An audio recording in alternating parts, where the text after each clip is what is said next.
Hi friends, అందరికీ నమస్కారం. అంజలి కథలకి స్వాగతం.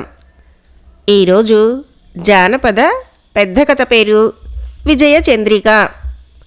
మధురా నగరానికి ఈశాన్య దిశగా ఉన్న అరణ్య ప్రాంతంలో ఒకనాటి మిట్ట మధ్యాహ్న సమయాన ముసలివాడొకడు పుల్లలు ఏరుకుంటూ వాటిని ఒక చెట్టు నీడన కుప్పగా పేర్చసాగాడు. ఆ పుల్లలు చాలవేమోనన్న అనుమానంతో ఎక్కడైనా ఎండు పుల్లలు కనిపిస్తాయేమోనని ముఖానికి చెయ్యి అడ్డుగా పెట్టుకొని అటూ ఇటూ దృష్టి సారించి చూడసాగాడు. సాయంత్రానికల్లా ముసలివాడు మోయగలిగినన్ని పుల్లలు పోగు చేశాడు. అతడు ఆతృత పడుతూ పడమటి కొండల వైపు చూశాడు. గడియకో క్షణానికో సూర్యభగవానుడు కొండల మాటుకు వెళ్లేటందుకు ఉద్యుక్తుడైతూ ఉన్నాడు. చీకటి పడకముందే పుల్లల్ని మోపు కట్టుకొని సంతకు తీసుకువెళ్లాలనేది అతని తహతహ. వెలుగు ఉండగానే పుల్లలు ఖర్చయితే వంట సామాగ్రి కొనుక్కొని త్వరగా ఇంటికి చేరుకోవాలని ముసలివాడు అనుకుంటున్నాడు. పాపం ముసలివాడికి పిల్లలు లేరు. అతడికి ఊహ తెలిసిన దగ్గర నుంచి గొడ్డలి భుజాన వేసుకొని అరణ్యానికి రావటం, రెక్కలు ముక్కలు చేసుకొని పుల్లలు కొట్టి వాటిని అమ్మగా వచ్చిన డబ్బుతో పొట్ట పోసుకోవటం అతడికి నిత్యకృత్యమైపోయింది. అతడికి వివాహమైన తర్వాత అతడి భార్య కూడా భర్తకి చేదోడుగా ఉంటూ వచ్చింది.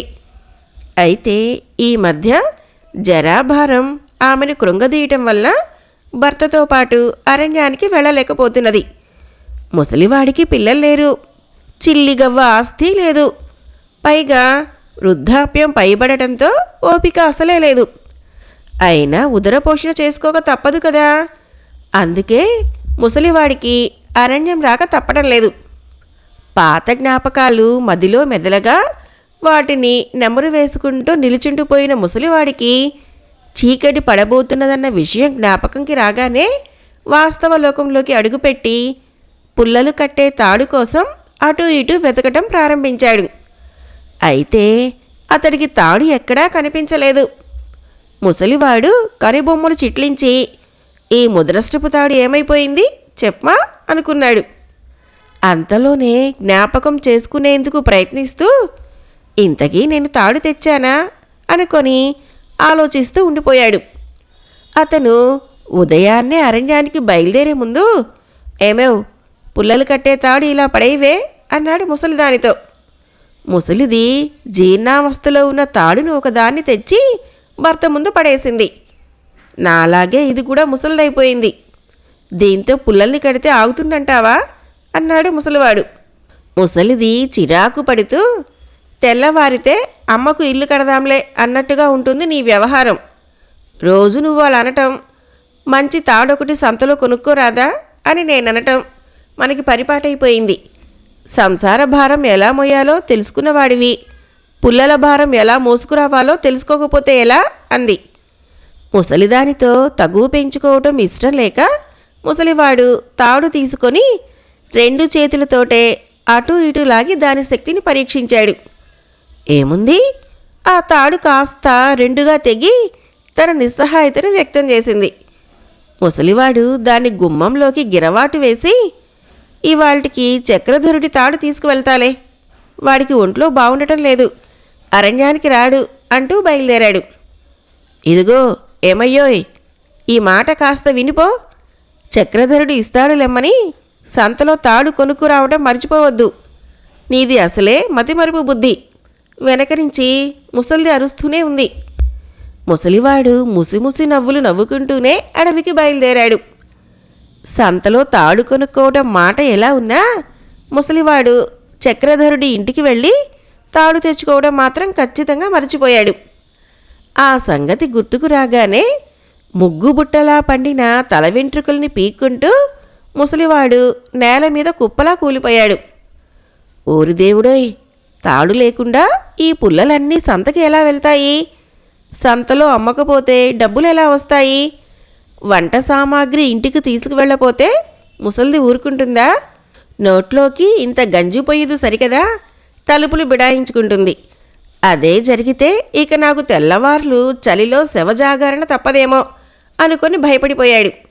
అయినా మొండి ధైర్యం తెచ్చుకుంటూ లేచి నిలబడి ఇంత పెద్ద మహారణ్యంలో బలమైన లతలు తీగలు దొరకపోతాయా?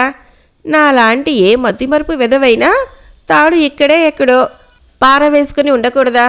అది నాకు దొరకకూడదా? వెతుకుతాను, కళ్ళు చిట్లించుకొని మరీ వెతుకుతాను.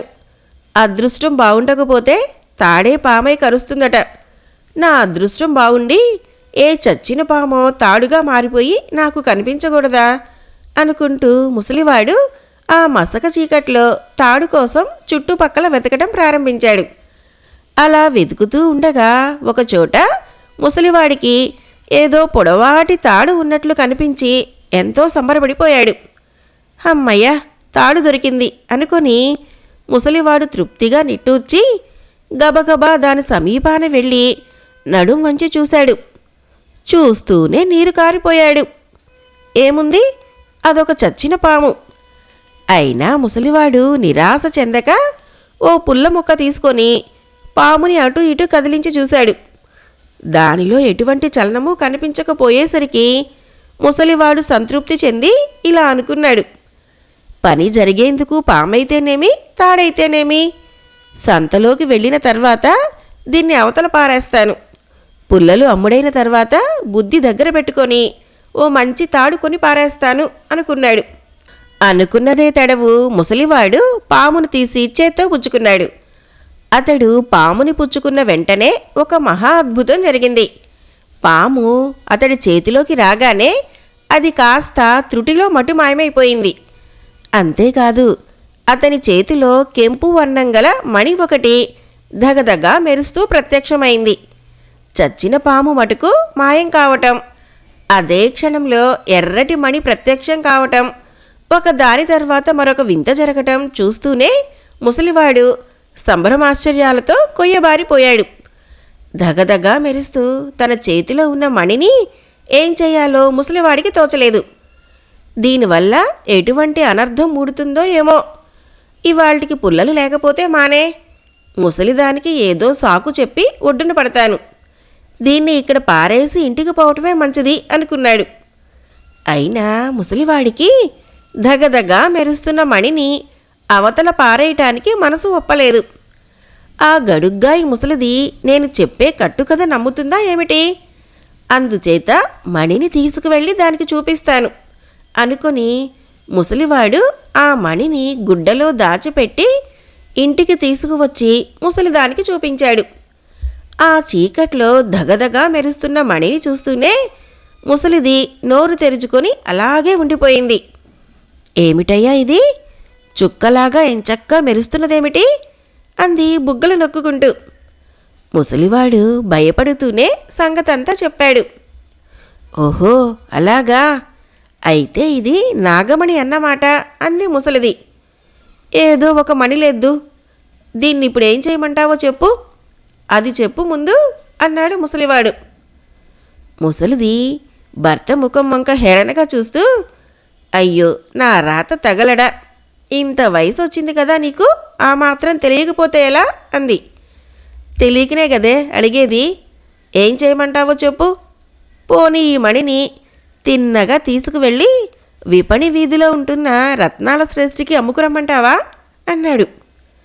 ముసలివాడి తెలివి తక్కువ మాటలకు ముసలిది చిరాకు పడుతూ, అబ్బా నీ ముఖానికి అంతటి తెలివితేటలు కూడానా, రత్నాల శ్రేష్ఠి దీన్ని తీసుకొని 4 4 మొహరీలు నీ ముఖాన్ని విసిరికొట్టి పంపుతాడు అంది. ఆ మాటతో ముసలివాడికి చిర్రెత్తుకొచ్చి, ఒసేవ్ నువ్వు నాకంటే తెలివితేటల్లో గొప్పదానివని ఒప్పుకుంటాను, కానీ ఇప్పుడేం చేయమంటావో చెప్పు, తిన్నగా చెప్పి తగలడు, లేదా తన్నులు తగలగలవు అన్నాడు ముసలాడు. ముసలాడికి కోపం వస్తే అన్నంత పని చేయగలడన్న విషయము ముసలిదానికి తెలియని విషయం కాదు.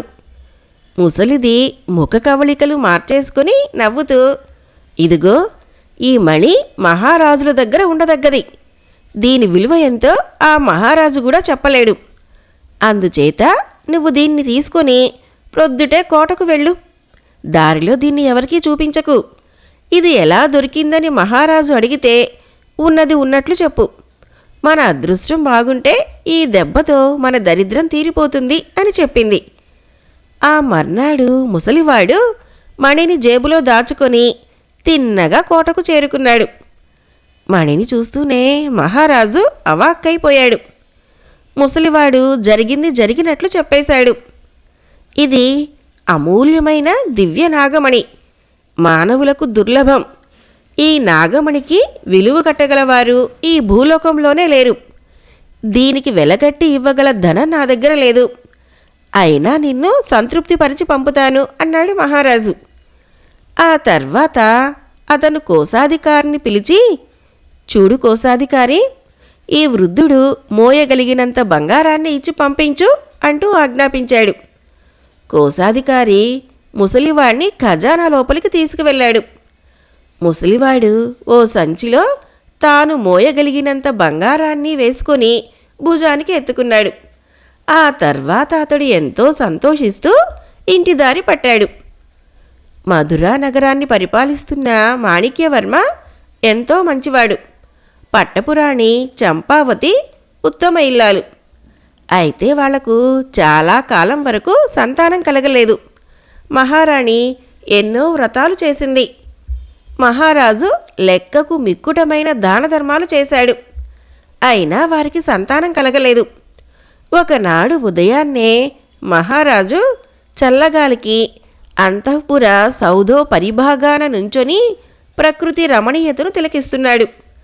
అదే సమయంలో దాసీది ఒకతే క్రింద నేలను ఊడుస్తూ అప్రయత్నంగా తలెత్తి మేడ మీద ఉన్న మహారాజు ముఖం వంక చూసి చప్పున తల తిప్పేసుకుంది.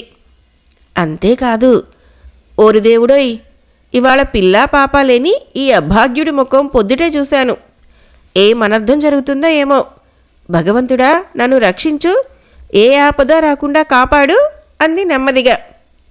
దాసీది తనను చూసి తల తిప్పుకున్నప్పుడే మాణిక్యవర్మ మనసు చివుక్కుమన్నది. అది నెమ్మదిగా గొణుక్కున్న మాటలు కూడా మహారాజు చెవులు రిక్కించి విన్నాడు. ఆహా, ఎంత నికృష్ట జన్మ నాది! చివరకు నేను పడేసే రొట్టె ముక్కలకు ఆశపడే దాసీదాని దృష్టిలో కూడా నేను అభాగ్యుణ్ణైపోయాను. నాకు సంతానం లేకపోవట్టే గదా అందరి దృష్టిలో హీనం కావలసి వచ్చింది. చీచీ, ఇటువంటి బ్రతుకు ఉన్నా లేకున్నా ఒకటే. ప్రజలకు పనికిరాని ఈ రాచరికం దేనికి? ఇంతకంటే అరణ్యమే నయం. అక్కడ ప్రజలు ఉండరు. నా ముఖం చూసి ఈసడించుకునే పరిస్థితి ఏర్పడదు. హాయిగా భగవన్నామస్మరణ చేసుకుంటూ కాలక్షేపం చేస్తాను. ఏ క్రూర మృగమైనా నన్ను కబళించి వేస్తే అది నా పూర్వజన్మ సుకృతంగా భావిస్తాను అనుకున్నాడు మాణిక్యవర్మ. అనుకున్నదే తడవు అతడు కాషాయ బట్టలు కట్టుకొని అరణ్యానికి బయలుదేరాడు. మహారాణి చంపావతి కూడా మహారాజుని అనుసరించింది. నువ్వు సుకుమారివి, అబలవు, అంతఃపురంలో ఉండవలసిన దానవు, ఘోరారణ్యంలో ఉండలేవు, నా వెంట రావద్దు అన్నాడు మాణిక్యవర్మ. చంపావతి విషాదంగా నవ్వి, మీ మాట కాదంటున్నందుకు నన్ను క్షమించండి. మీరు మగవారు అయి కూడా ఓ దాసీది ఏదో అన్నదని అరణ్యానికి బయలుదేరారు. గొడ్రాలుగా ఉన్న ఆడదాని జీవితం అరణ్యంలోని మాను కంటే కడుహీనమని పెద్దలు అంటారు. మీరు లేని బ్రతుకెందుకు నాకు? భర్త తోడిదే లోకం భార్యకు. మీరెక్కడుంటే నేను అక్కడే అంది. మాణిక్యవర్మ కాదనలేకపోయాడు. ఇద్దరూ కాలినడకన అరణ్యం దిక్కుగా సాగిపోయారు. మిట్ట మధ్యాహ్నానికల్లా రాజదంపతులు అరణ్యానికి చేరుకున్నారు. వాళ్ళిద్దరూ ఎండ కన్నెరుగని వారు కావటం వల్ల సూర్యతాపాన్ని భరించలేక ఓ చెట్టు నీడన విశ్రమించారు. అదే సమయంలో ఆ దారినే వస్తున్న మునీశ్వరుడొకడు రాజదంపతుల్ని చూసి వాళ్ళ సమీపంగా వచ్చాడు. ఇద్దరూ లేచి వినయపూర్వకంగా మునికి నమస్కరించారు. మునీశ్వరుడికి మాణిక్యవర్మ ఎవరో బాగా తెలిసి ఉండటం వలన, ఏమిటిది మహారాజా, మీరు ఈ వయసులోనే వానప్రస్థాశ్రమం స్వీకరించారా? వింతగా ఉంది సుమా, మీకీ వైరాగ్యం ఎలా కలిగింది అంటూ అడిగాడు. మాణిక్యవర్మ జరిగిన విషయాలు మునికి చెప్పి, మీరే చెప్పండి స్వామి, సంతానం లేకపోతే బాధపడవలసింది మేమా లేక ప్రజలా? మాకు సంతానం కలగకపోతేనేం, ప్రజలంతా మా సంతానం కాదా? అటువంటి ప్రజలే మమ్మల్ని అభాగ్యులని, పిల్లా పాప లేని గొడ్డుమూతులమని ముఖం మీదనే అంటూ ఉంటే ఇక ఆ రాజ్యంలో ఉండలేక సర్వము త్యజించి అరణ్యంలో జీవిద్దామని ఇలా బయలుదేరి వస్తున్నాము అన్నాడు. మునీశ్వరుడు కొంతసేపు కళ్ళు మూసుకొని ఏదో ధ్యానిస్తూ ఉండిపోయాడు. ఆ తర్వాత కళ్ళు తెరిచి, మహారాజా, మీరు పిల్లా పాపా లేని గొడ్డుమూతులని ఎవరన్నారు? త్వరలోనే మహారాణి ఒడిలో ఓ చక్కని పిల్లవాడు ఉంటాడు. నా మాట మీద విశ్వాసముంచి మీరు వెనక్కి తిరిగి వెళ్ళండి అన్నాడు మునీశ్వరుడు. మునీశ్వరుడు మాట మేరకు రాజదంపతులు రాజధానికి తిరిగి వచ్చారు. అప్పటి నుంచి రాజదంపతులు సంతాన ప్రాప్తి కోసం ఎదురుతెన్నులు చూడసాగారు. మహారాజు మాణిక్యవర్మ ఎంతో సంతోషిస్తూ నాగమణిని తీసుకొని తిన్నగా మహారాణి వారి ఏకాంత మందిరానికి వచ్చాడు. భర్త చేతిలోని దివ్యమణిని చూస్తూనే మహారాణి ఆశ్చర్యపోయి, అబ్బా, ఎంత కాంతితో మెరిసిపోతున్నది ఈ మణి!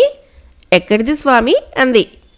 మాణిక్యవర్మ విషయమంతా చెప్పి, మనకు మంచి రోజులు వచ్చాయి కాబట్టే ఈ నాగమణి వెతుక్కుంటూ మన దగ్గరికి వచ్చింది.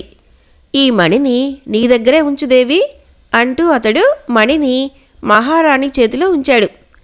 మహారాణి మణిని తీసుకొని దాని వంక చూస్తూ ఉండగానే మహా అద్భుతం ఒకటి జరిగింది.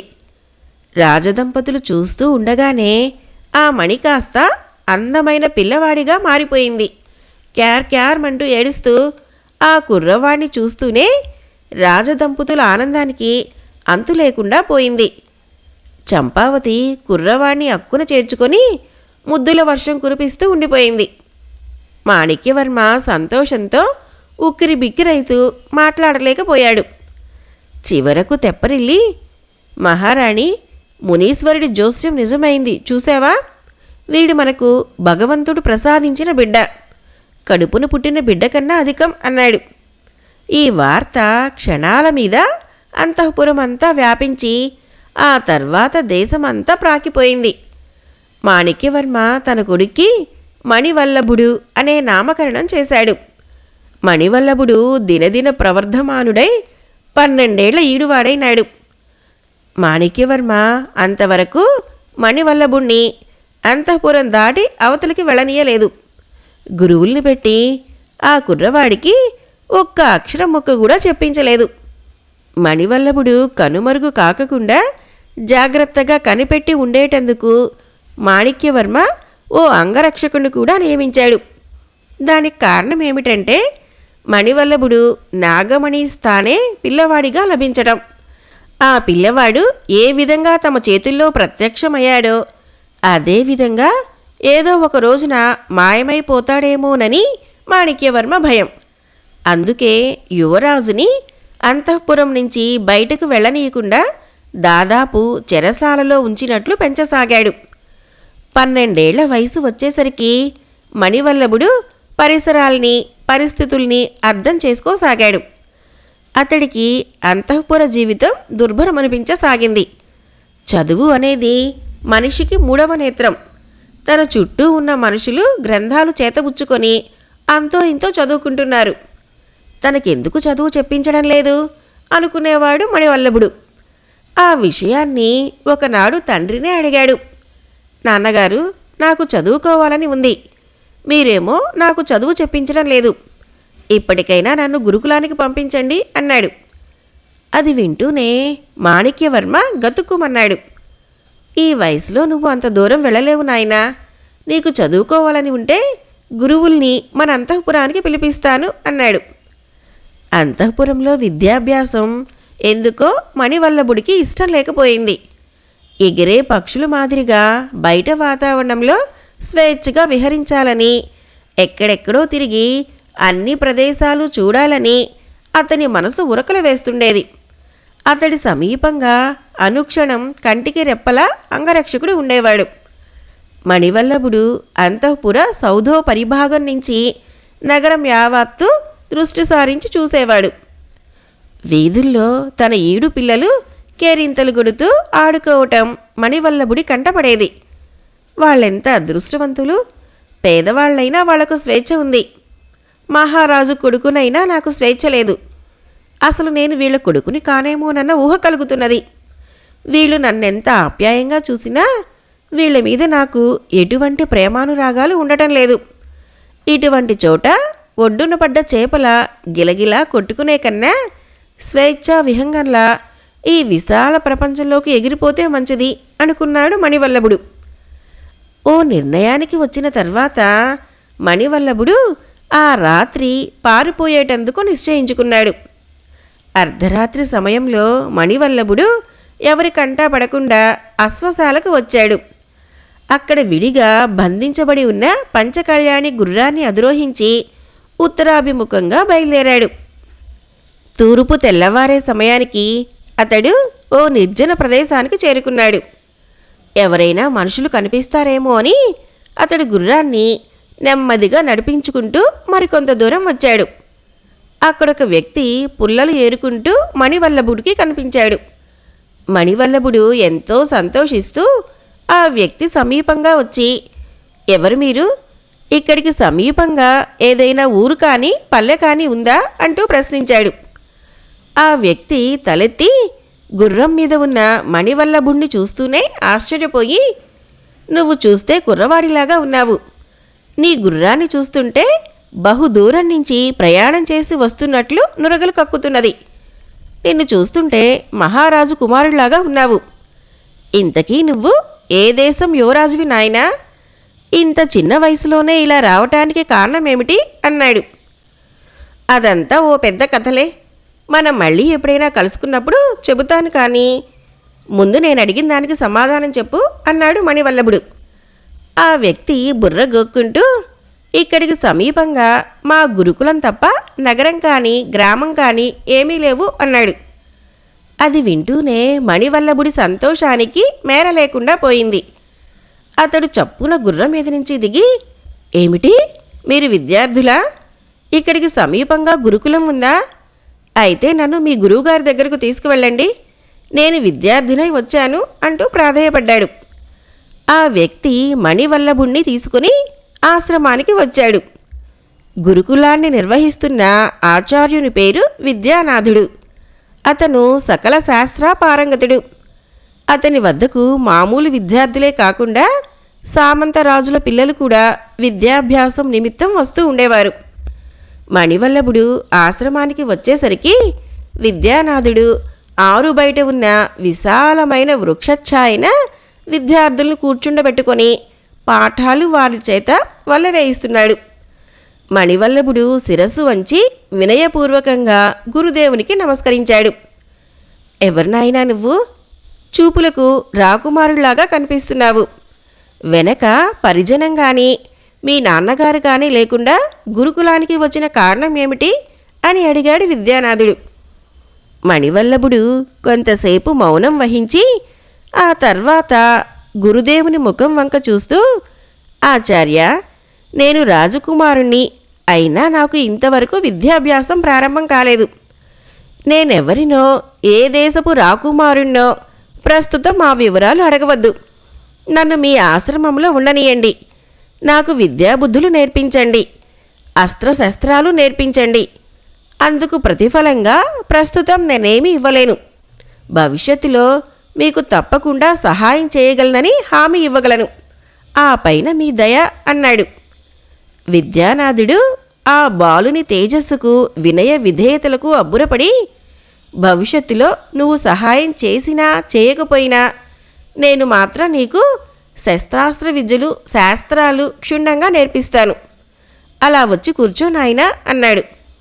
మణివల్లభుడు ఎక్కడ కూర్చుందామా అని విద్యార్థుల వంక దృష్టి సారించి చూశాడు.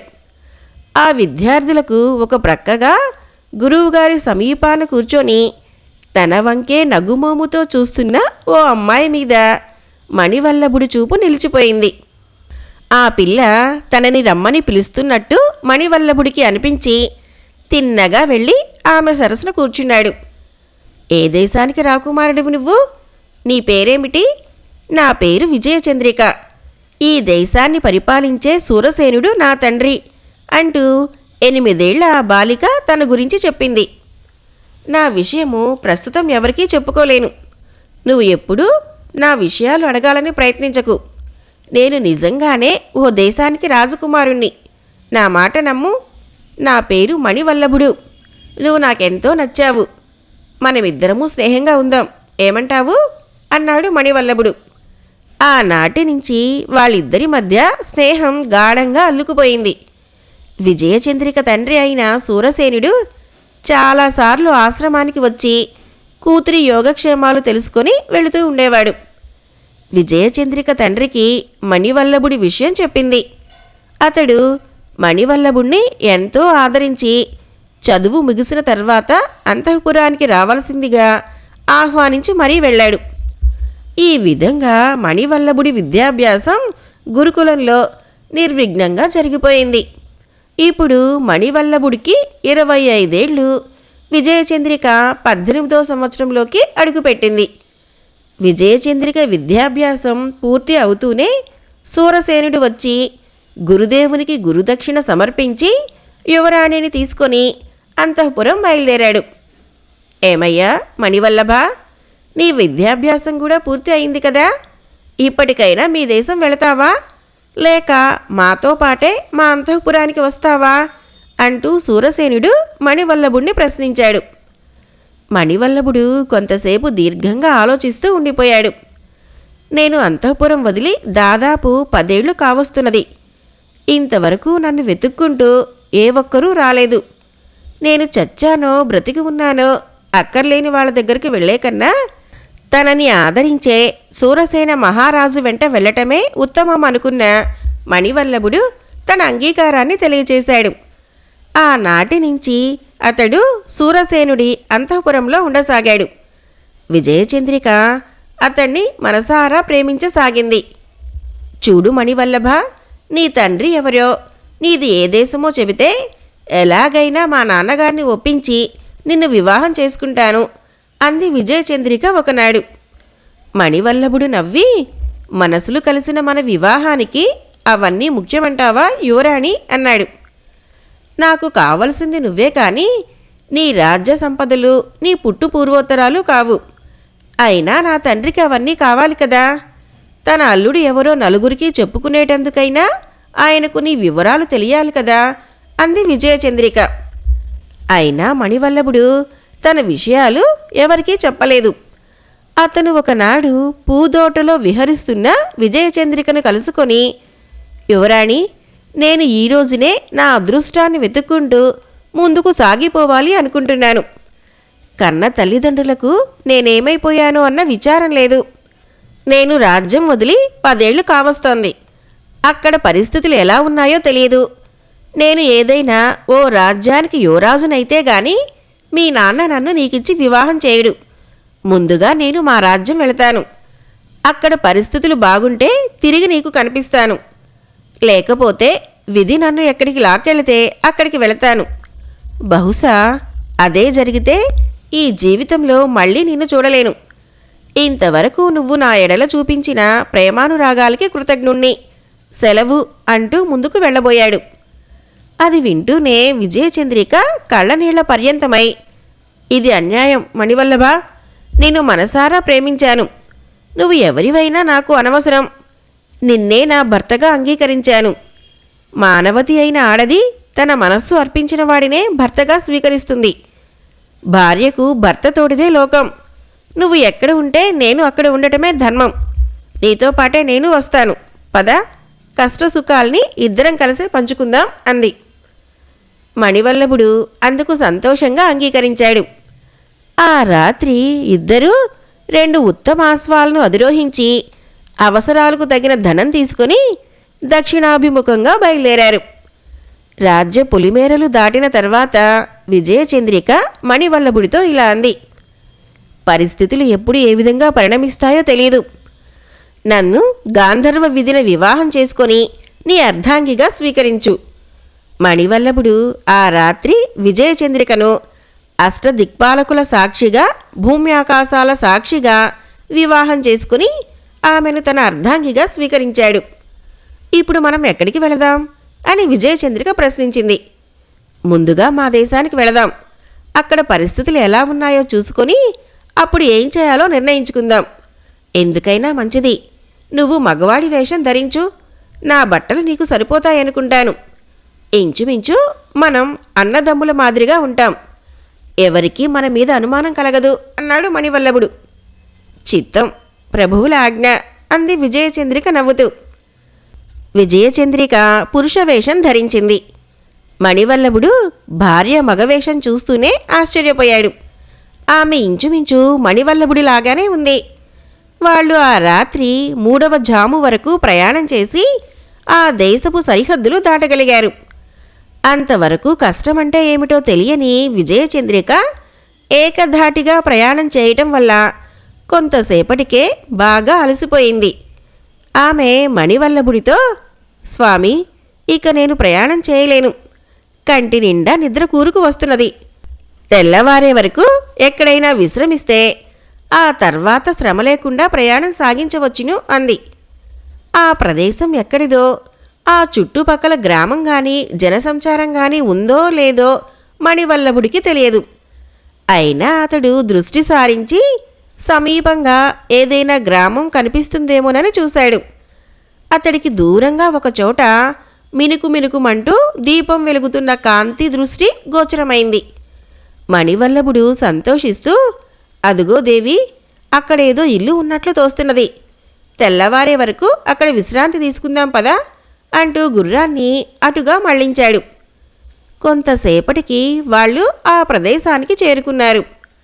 అదొక పూరి గుడిసె. దాని చుట్టూ గుబురు చెట్లు తప్ప మరొక ఇల్లు ఏదీ లేదు. ఆ ఇంటి ముందు ఓ నడి వయసు ముసలిది కూర్చొని ఎవరికోసమో ఎదురు చూస్తూ ఉన్నది. ఆమె ముందు పెద్ద దీపం ఒకటి అఖండ జ్యోతిలాగా వెలుగుతున్నది. ఆ ముసలిది మణివల్లభుణ్ణి చూస్తూనే లేచి నిలబడి, ఎవరినైనా మీరు, ఇలా ఎక్కడి నుంచి వస్తున్నారు అంటూ ప్రశ్నించింది. మణివల్లభుడు విషయం చెప్పకుండా, మేము బాటసార్లం పెద్దమ్మా, బహుదూరం నుంచి వస్తున్నాం. ఇంకా చాలా దూరం ప్రయాణం చేయాలి. తెల్లవారే వరకు మేము విశ్రమించడానికి ఇంత చోటు చూపించు, నీ రుణం ఉంచుకోములే, తృణమో ఫణమో ముట్టబెడతాము అన్నాడు. ముసలిది వాళ్ళని ఇంట్లోకి ఆహ్వానించింది. పడుకునేటందుకు ఓ గది చూపించింది. మంచం మీద పడుకోగానే విజయచంద్రికకు గాఢంగా నిద్ర పట్టేసింది. మణివల్లభుడు మాత్రం నిద్రపోకుండా పరిపరి విధాల ఆలోచిస్తూ ఉండిపోయాడు. కొంతసేపు గడిచిన తర్వాత అతడికి దాహం వేసింది. ఆ వెంటనే యువతలికి వచ్చి ఇంటి బయట ఎవరికోసమో నిరీక్షిస్తున్న ముసలిదానితో, అవ్వా, దాహంగా ఉంది, కాసిన మంచినీళ్ళు ఇస్తావా అని అడిగాడు. ఆ ఇంట్లో ఒకే ఒక్క నీళ్లకుండ ఉంది. అయితే అంత క్రితమే దాన్ని పిల్లి ఒకటి పడద్రోసిపోయింది. దాంతో నీళ్లన్నీ నేలపాలు అయ్యాయి. ముసలిది ఆ సంగతి మణివల్లభుడితో చెప్పి, కొద్దిసేపు ఓపిక పట్టు నాయనా, ఇదిగో చిటికలో వెళ్ళి కుండతో నీళ్లు పట్టుకు వస్తాను అంటూ ఆ కుండను తీసుకుని చీకట్లో ఏటో వెళ్ళిపోయింది. ముసలిది అటు వెళ్ళిన తర్వాత మణివల్లభుడు లోపలికి వచ్చాడు. వస్తూనే విజయచంద్రిక మంచం సమీపంగా నుంచొని ఉన్న ఓ యువతిని చూసి కొయ్యబారిపోయాడు. ఆమె ఎవరైనా కానియ్యి, తన భార్యకు అపకారం చేస్తుందేమోనన్న సంశయంతో అతను చప్పున వరరించి ఖడ్గం లాగి ఆమె వైపుకు దూకాడు. ఆ యువతి ఒక్కడుగు వెనక్కి వేసి, ఆగు వీరకుమారా, నేను మీకు మేలు చేసేటందుకే వచ్చాను, కానీ కీడు చేయటానికి కాదు అంది. ఎవరు నువ్వు? మాకు ఏ విధంగా మేలు చేస్తావు?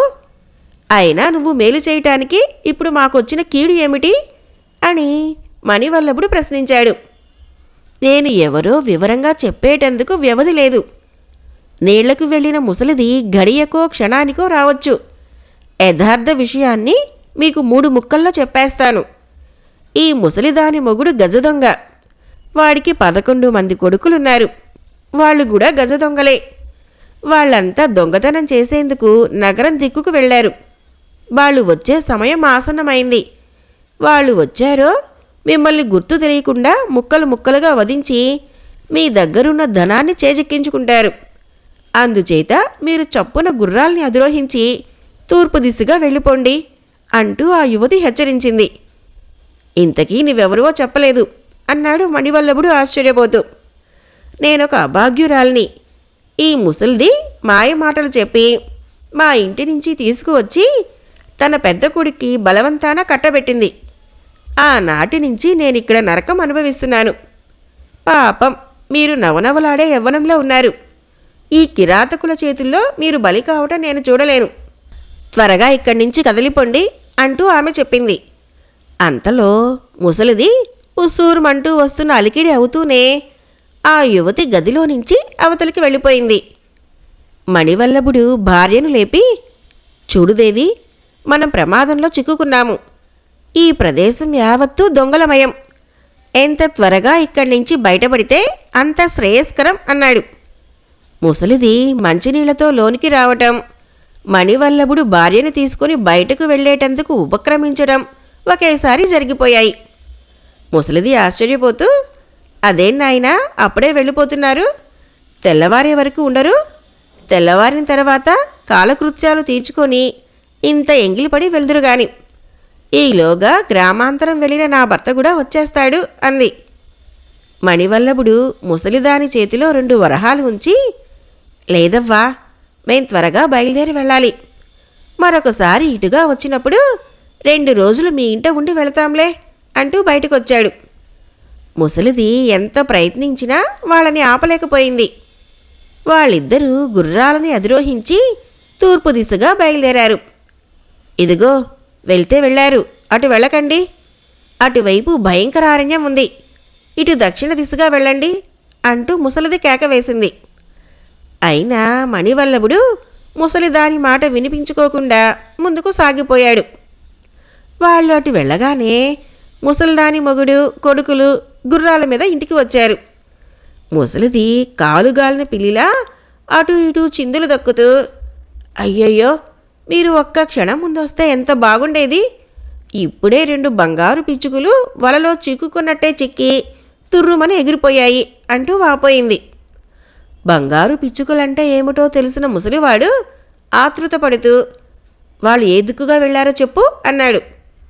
ముసలిది తూర్పు దిశగా చెయ్యెత్తి చూపిస్తూ, వాళ్ళు మైలు దూరం కూడా వెళ్ళి ఉండరు. మీ గుర్రాలను వేగంగా దౌడు తీయిస్తే వాళ్ళ గుర్రాల్ని అందుకోగలరు అంది. ఆ వెంటనే ముసలివాడు కొడుకుల్ని హెచ్చరించి గుర్రాన్ని అధిరోహించాడు. ఆ తర్వాత అందరూ తూర్పు దిశగా బయలుదేరారు. ఆ మార్గం సుపరిచితం కాకపోవడం వల్ల మణివల్లభుడు ఆ చీకట్లో గుర్రాన్ని నెమ్మదిగా నడిపిస్తూ భార్యకి మార్గం చూపిస్తూ ముందుకు పోతున్నాడు. అదే సమయంలో అతడికి వెనుకగా గుర్రపు డెక్కల చప్పుడు వినిపించింది. తూర్పు దిక్కుగా వెలుగు రేఖలు కొద్దిగా కనిపిస్తున్నాయి. మణివల్లభుడు వెనుదిరిగి చూశాడు. కనుచూపు మేర దూరంలో దొంగలు గుర్రాల మీద వస్తూ అతడికి కనిపించారు. చూడుదేవి, ప్రమాదం ముంచుకొస్తున్నది. నువ్వలా చెట్టు చాటున దాక్కో, నేను వీళ్ళని ఎదిరిస్తాను అన్నాడు మణివల్లభుడు. విజయచంద్రిక నవ్వి, గజ దొంగలంటే సామాన్య దొంగలు వంటివారు కారు. వీళ్ళు కత్తి యుద్ధంలో ఘటికులు. ఎదుటివారితో శాస్త్రోక్తంగా కత్తి కలపడం కన్నా వాళ్ళని ఎంత త్వరగా హతమార్చుదామా అనే చూస్తూ ఉంటారు. అందుచేత ఒకరికి ఇద్దరం కలిసి వాళ్ళ ఆట కట్టించడం మంచిది అంటూ ఆమె చర్రున వర నుంచి ఖడ్గం లాగింది. మణివల్లభుడు ఆశ్చర్యపోతూ, నువ్వు వీళ్ళతో యుద్ధం చేస్తావా అన్నాడు. వీళ్ళతోనే ఏమిటి, కాకలు తీరిన యోధులతో కూడా యుద్ధం చేయగలను అంది విజయచంద్రిక. ఆ సరికే దొంగలు కత్తులు చేతబట్టి వాళ్ళ సమీపానికి వచ్చారు. మణివల్లభుడు కత్తి దూసి వాళ్ళ మీదకి లంఘించాడు. వాళ్ళ మధ్య యుద్ధం కొద్దిసేపే అయినా భీకరంగా కొనసాగింది. మణివల్లభుడు 7 దొంగల్ని, విజయచంద్రిక 3 సంహరించి యుద్ధాన్ని పరిసమాప్తం చేశారు. ఇక మిగిలింది ముసలి గజ దొంగ. వాడు చప్పున కత్తి అవతలికి విసిరేసి మణివల్లభుడి కాళ్ళకి సాష్టాంగపడిపోయాడు. మణివల్లభుడు కత్తి పైకెత్తి, ఈ నక్క వినయాలు నా దగ్గర కాదు. నీ కొడుకులు వీరోచితంగా పోరాడి నరకానికి వెళ్ళిపోయారు. నువ్వు కూడా కత్తి చేతబట్టి పోరాడు. నువ్వు నీ కొడుకుల వెంట వెళ్ళకపోతే పాపం, అక్కడ వాళ్ళని చూసే దిక్కెవరు చెప్పు అన్నాడు. గజదొంగ కన్నీరు కారుస్తూ, రాకుమారా, నా సంగతి కొంచెం ఆలోచించు. నేను దొంగతనాలు చేస్తున్నాను అంటే అది ఈ పిల్లల కోసమే కదా. వాళ్లే లేనప్పుడు ఇక నేనెవరి కోసం దొంగతనాలు చేయాలి? మీరు కనికరించి విడిచిపెట్టండి, లేకపోతే ముసలిది అనాథ అయిపోతుంది అంటూ కాళ్ళవేళ్ల పడసాగాడు. విజయచంద్రిక మణివల్లభుడితో, పోనీలేండి పాపం, ఈ ముసలి కాలంలో అండ లేకుండా కొడుకులందరినీ పోగొట్టుకున్నాడు, ఈ వయసులో వీడు చేసేదేముంది అంటూ జాలి చూపించింది. మణివల్లభుడు గజదొంగని క్షమించి ప్రాణాలతో విడిచిపెట్టాడు. ముసలివాడు వెనుదిరిగి చూడకుండా కాలి సత్తువు కొద్దీ పారిపోయాడు. అప్పటికి వెలుగు రేఖలు పూర్తిగా నలుదిశలా వ్యాపించాయి. వాళ్ళు కొంత దూరం ప్రయాణం చేసిన తర్వాత వారికి ఒక గ్రామం కనిపించింది. ఆ గ్రామస్తుల్ని వాకబు చేయగా 5 మైళ్ళ దూరంలో విజయపురి అనే నగరం వస్తుందని తెలిసింది. రెట్టించిన ఉత్సాహంతో వాళ్ళు గుర్రాలని దౌడు తీయించి ఎలాగైతేనేమి ఆ నగరం చేరుకున్నారు. నగరం మధ్యగా ఉన్న సత్రంలో వాళ్ళు విడిది చేశారు. నేను విపణి వీధికి వెళ్ళి తినుబండారాలు, కావలసిన సామాగ్రి తీసుకువస్తాను, కానీ నువ్వు ఇక్కడే ఉండు, మగవేషం మాత్రం తీయవద్దు అంటూ చెప్పి మణివల్లభుడు విపణి వీధికి బయలుదేరాడు. అక్కడ తనకు కావలసిన వస్తువులు ఒక్కొక్క దుకాణంలో తీసుకుంటూ మళ్ళీ వాటిని అక్కడే వదిలిపెట్టి, చూడండి, నేనింకా చాలా వస్తువులు తీసుకోవాలి, అటు నుంచి వచ్చేటప్పుడు పట్టుకు వెళ్తాను, వీటిని ఇక్కడే ఉంచండి అని చెప్పి మణివల్లభుడు ముందుకు బయలుదేరాడు. ఆ నగరంలోని వీధులు తీర్చిదిద్దినట్లు ఉన్నాయి. విపణి వీధిలో అన్ని వస్తువులు అమ్మకానికి ఉంచారు. ఆ దుకాణంలో ఒకదానితో మరొకటి పోటీ పడుతున్నాయి. వస్తువులు ఖరీదు చేసేటందుకు వచ్చిన జనంతో విపణి వీధి మహాకోలాహలంగా ఉంది. ఆ వీధిలోని సందడి తిలకిస్తూ వెళుతున్న మణివల్లభుడికి ఒకచోట తమలపాకుల దుకాణం కనిపించింది. ఆ దుకాణం మీద ఓ అందగత్తె కూర్చొని తాంబూలాలు కట్టి పళ్ళల్లో పేర్చుతున్నది. తాంబూలం చూడగానే మణివల్లభుడికి వేసుకోవాలనే బుద్ధి పుట్టింది. అతడు దుకాణం ముందుకు వెళ్ళి, అమ్మా, తాంబూలం ఇస్తావా అని అడిగాడు. ఆ యువతి మణివల్లభుడి వంక ఓరకంట చూస్తూ, మీరు క్షత్రియుల్లా ఉన్నారు, మీ వంటి ఉత్తమ కులస్తులు ఇటువంటి తాంబూలం వేసుకోరాదు, మీరు ఇలా లోనికి వచ్చి కూర్చోండి, పచ్చకర్పూరం వేసి జాజికాయ జాపత్రి మేళవించి పసందైన తాంబూలం కట్టి ఇస్తాను అంది. ఎండలో విపణి వీధి యావత్తూ తిరగటం వలన అలసిపోయిన మణివల్లభుడు నెమ్మదిగా దుకాణంలోకి వెళ్ళి కూర్చున్నాడు. ఆ యువతి ఓ గ్లాసులో చల్లని మంచినీళ్లు తెచ్చి ఇచ్చి, పాపం, ఎండన పడి వచ్చినట్లున్నారు, కొంచెం ఈ మంచి తీర్థం సేవించండి, అలసట దూరం అవుతుంది, ఆ తర్వాత తాంబూలం వేసుకున్నారో స్వర్గమే మీ కళ్ళ ముందుంటుంది అంది. మణివల్లభుడు ఆమె చమత్కారానికి నవ్వుకుంటూ గ్లాసు అందుకొని మంచినీళ్లు గటగటా తాగాడు. ఆ నీళ్లు మణివల్లభుడి గొంతులోకి వెళుతూనే అతడిలో ఏదో మార్పు రాసాగింది. తన శరీరము కుచించుకుపోతున్న అనుభూతిని పొందసాగాడు. ఆ తర్వాత మణివల్లభుడు కొంతసేపటికే తన రూపాన్ని పోగొట్టుకొని నల్లని మేక క్రింద మారిపోయాడు. ఆ యువతి నవ్వుకుంటూ బయటకు పారిపోబోతున్న మేకను పుచ్చుకొని, ఎక్కడికి పోతావయ్యా నవమన్మథ, ఈ చిత్రాంగి మాయలో చిక్కుకున్నవాడు మరెక్కడికి పోలేడు తెలుసా, నువ్వు నాకు అందమైన అతిథివి, అతిథి సత్కారాలు అవి చేయకుండా నిన్నెక్కడికి పోనిస్తాను అంటూ ఆ మాయలాడి మణివల్లభుడి మెడకొక తాడు కట్టి సమీపంగా ఉన్న గుంజకు కట్టిపడేసింది. పిట్ట మధ్యాహ్నం కావస్తున్న విపణి వీధికి వెళ్ళిన భర్త ఇంకా రాకపోయేసరికి విజయచంద్రిక మనసు కీడును శంకించి విషయమేమిటో తెలుసుకుందామని విపణి వీధికి వచ్చింది. దుకాణదారులు మగవేషంలో ఉన్న విజయచంద్రికను మణివల్లభుడిగా భ్రమపడి, ఏమండి, మీ సరుకులు ఇంకా తీసుకువెళ్లరా, ప్రొద్దుటి నుంచి సరుకులు ఖరీదు చేస్తూనే ఉన్నారా అంటూ ప్రశ్నించసాగారు. విజయచంద్రిక విషయం అర్థం చేసుకుని, మీకు శ్రమ ఇచ్చినందుకు క్షమించండి, ఇదిగో మరొక్క ఘడియలో వచ్చి సామాను తీసుకువెళ్తాను అంటూ దుకాణదారులకు సమాధానం చెబుతూ ముందుకు సాగింది. బహుశా నా స్వామి ఏదో ఆపదలో చిక్కుకొని ఉంటాడు, లేకపోతే మిట్ట మధ్యాహ్నం కావస్తున్నా సత్రానికి చేరుకోకపోవటమేమిటి అనుకుంటూ ఆమె నడుచుకుంటూ సరిగ్గా తమలపాకుల దుకాణం సమీపంగా వచ్చింది. అక్కడ గుంజకు కట్టి ఉన్న మేక విజయచంద్రికను గుర్తుపడుతూనే మే మే మే అంటూ బిగ్గరగా అరవటం ప్రారంభించింది. అంతవరకు మౌనంగా ఉన్న ఆ మేక తనను చూసి అదే పనిగా అరవటం ఏమిటో విజయచంద్రికకు అర్థం కాలేదు. ఆ మేక తన భర్త కాదు కదా అన్న అనుమానం విజయచంద్రిక మదిలో తళుక్కున మెరిసింది. అయినా విషయమేమిటో తెలుసుకుందామని ఆమె దుకాణం ముందుకు వెళ్ళి నిలుచుంది. దుకాణం మీద కూర్చున్న మాయలాడి విజయచంద్రికను చూస్తూనే సిగ్గు అభినయిస్తూ, ఇలా వచ్చి లోన కూర్చోండి, మీకు చక్కని తాంబూలం తయారు చేసి ఇస్తాను అంది. తాంబూలం మాటకేం గాని నీ మేక నన్ను చూసి అలా అరుస్తుందేంటి అంది విజయచంద్రిక. ఆ మాయలాడి నవ్వి, మీరు ఈ నగరానికి కొత్తగా వచ్చినట్లున్నారు, కొత్త వాళ్ళను చూస్తే నా మేక అలానే అరుస్తుంది అంది.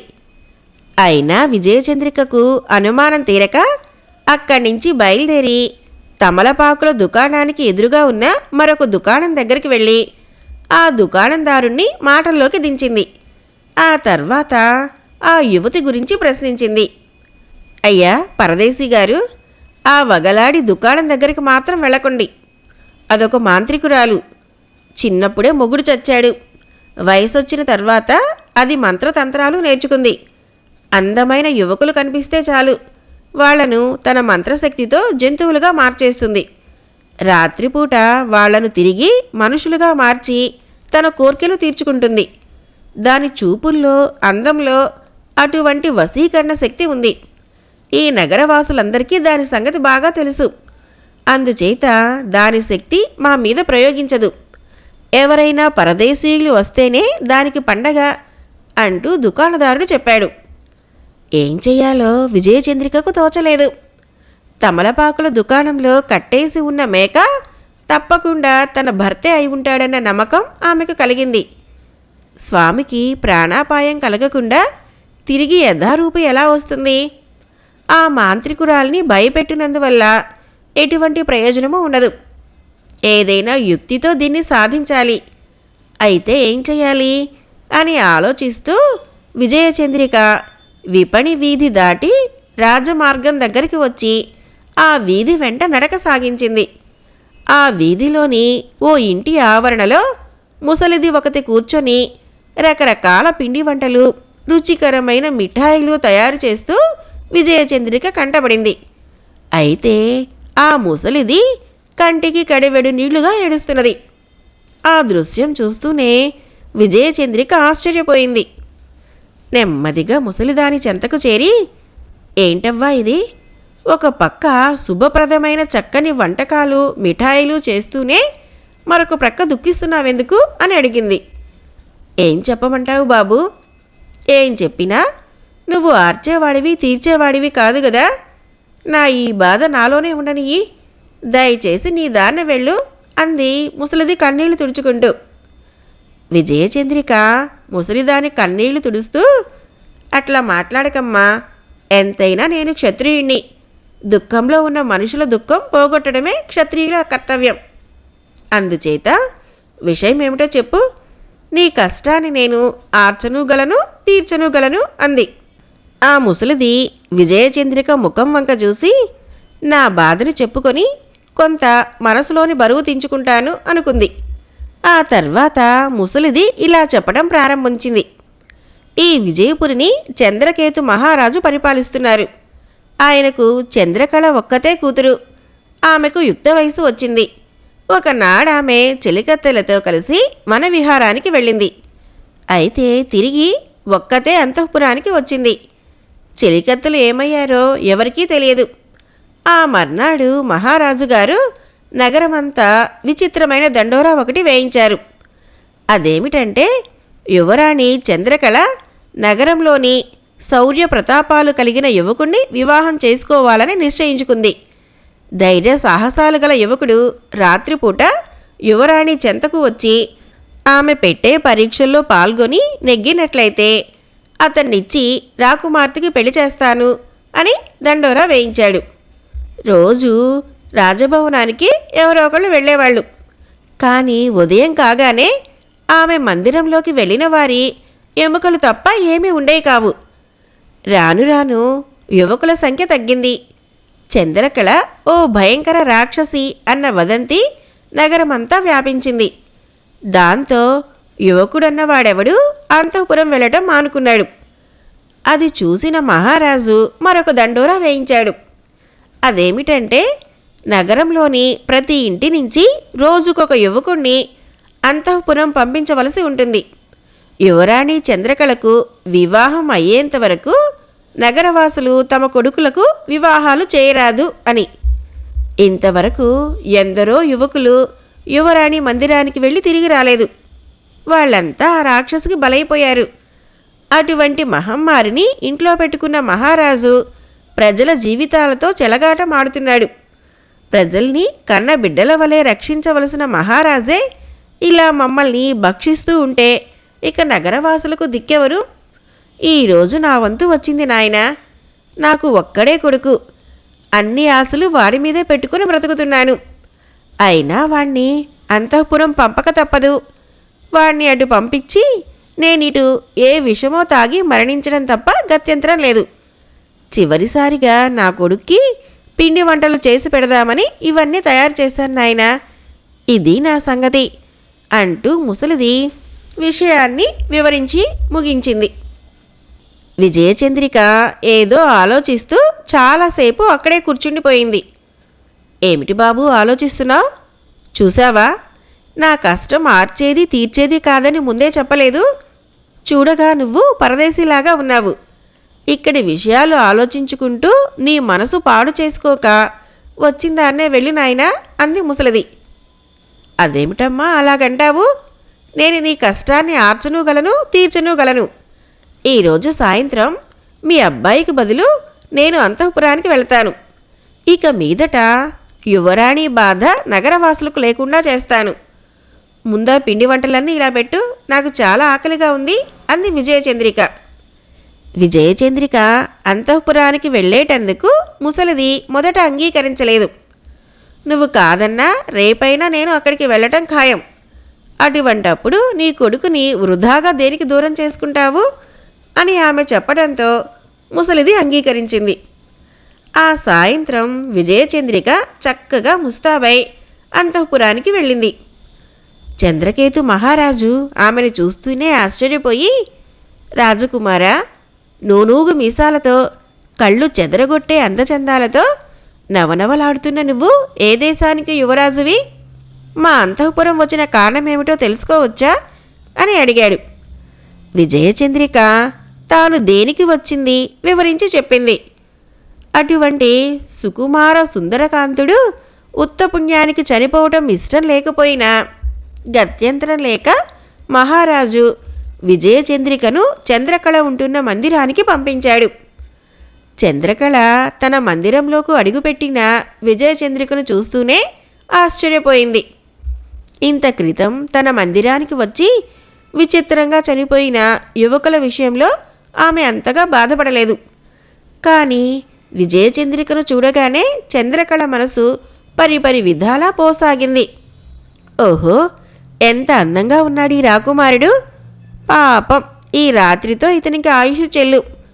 పగలు లేకుండా ఈ రాత్రి ఇలాగే ఉండిపోతే ఎంత బాగుండును.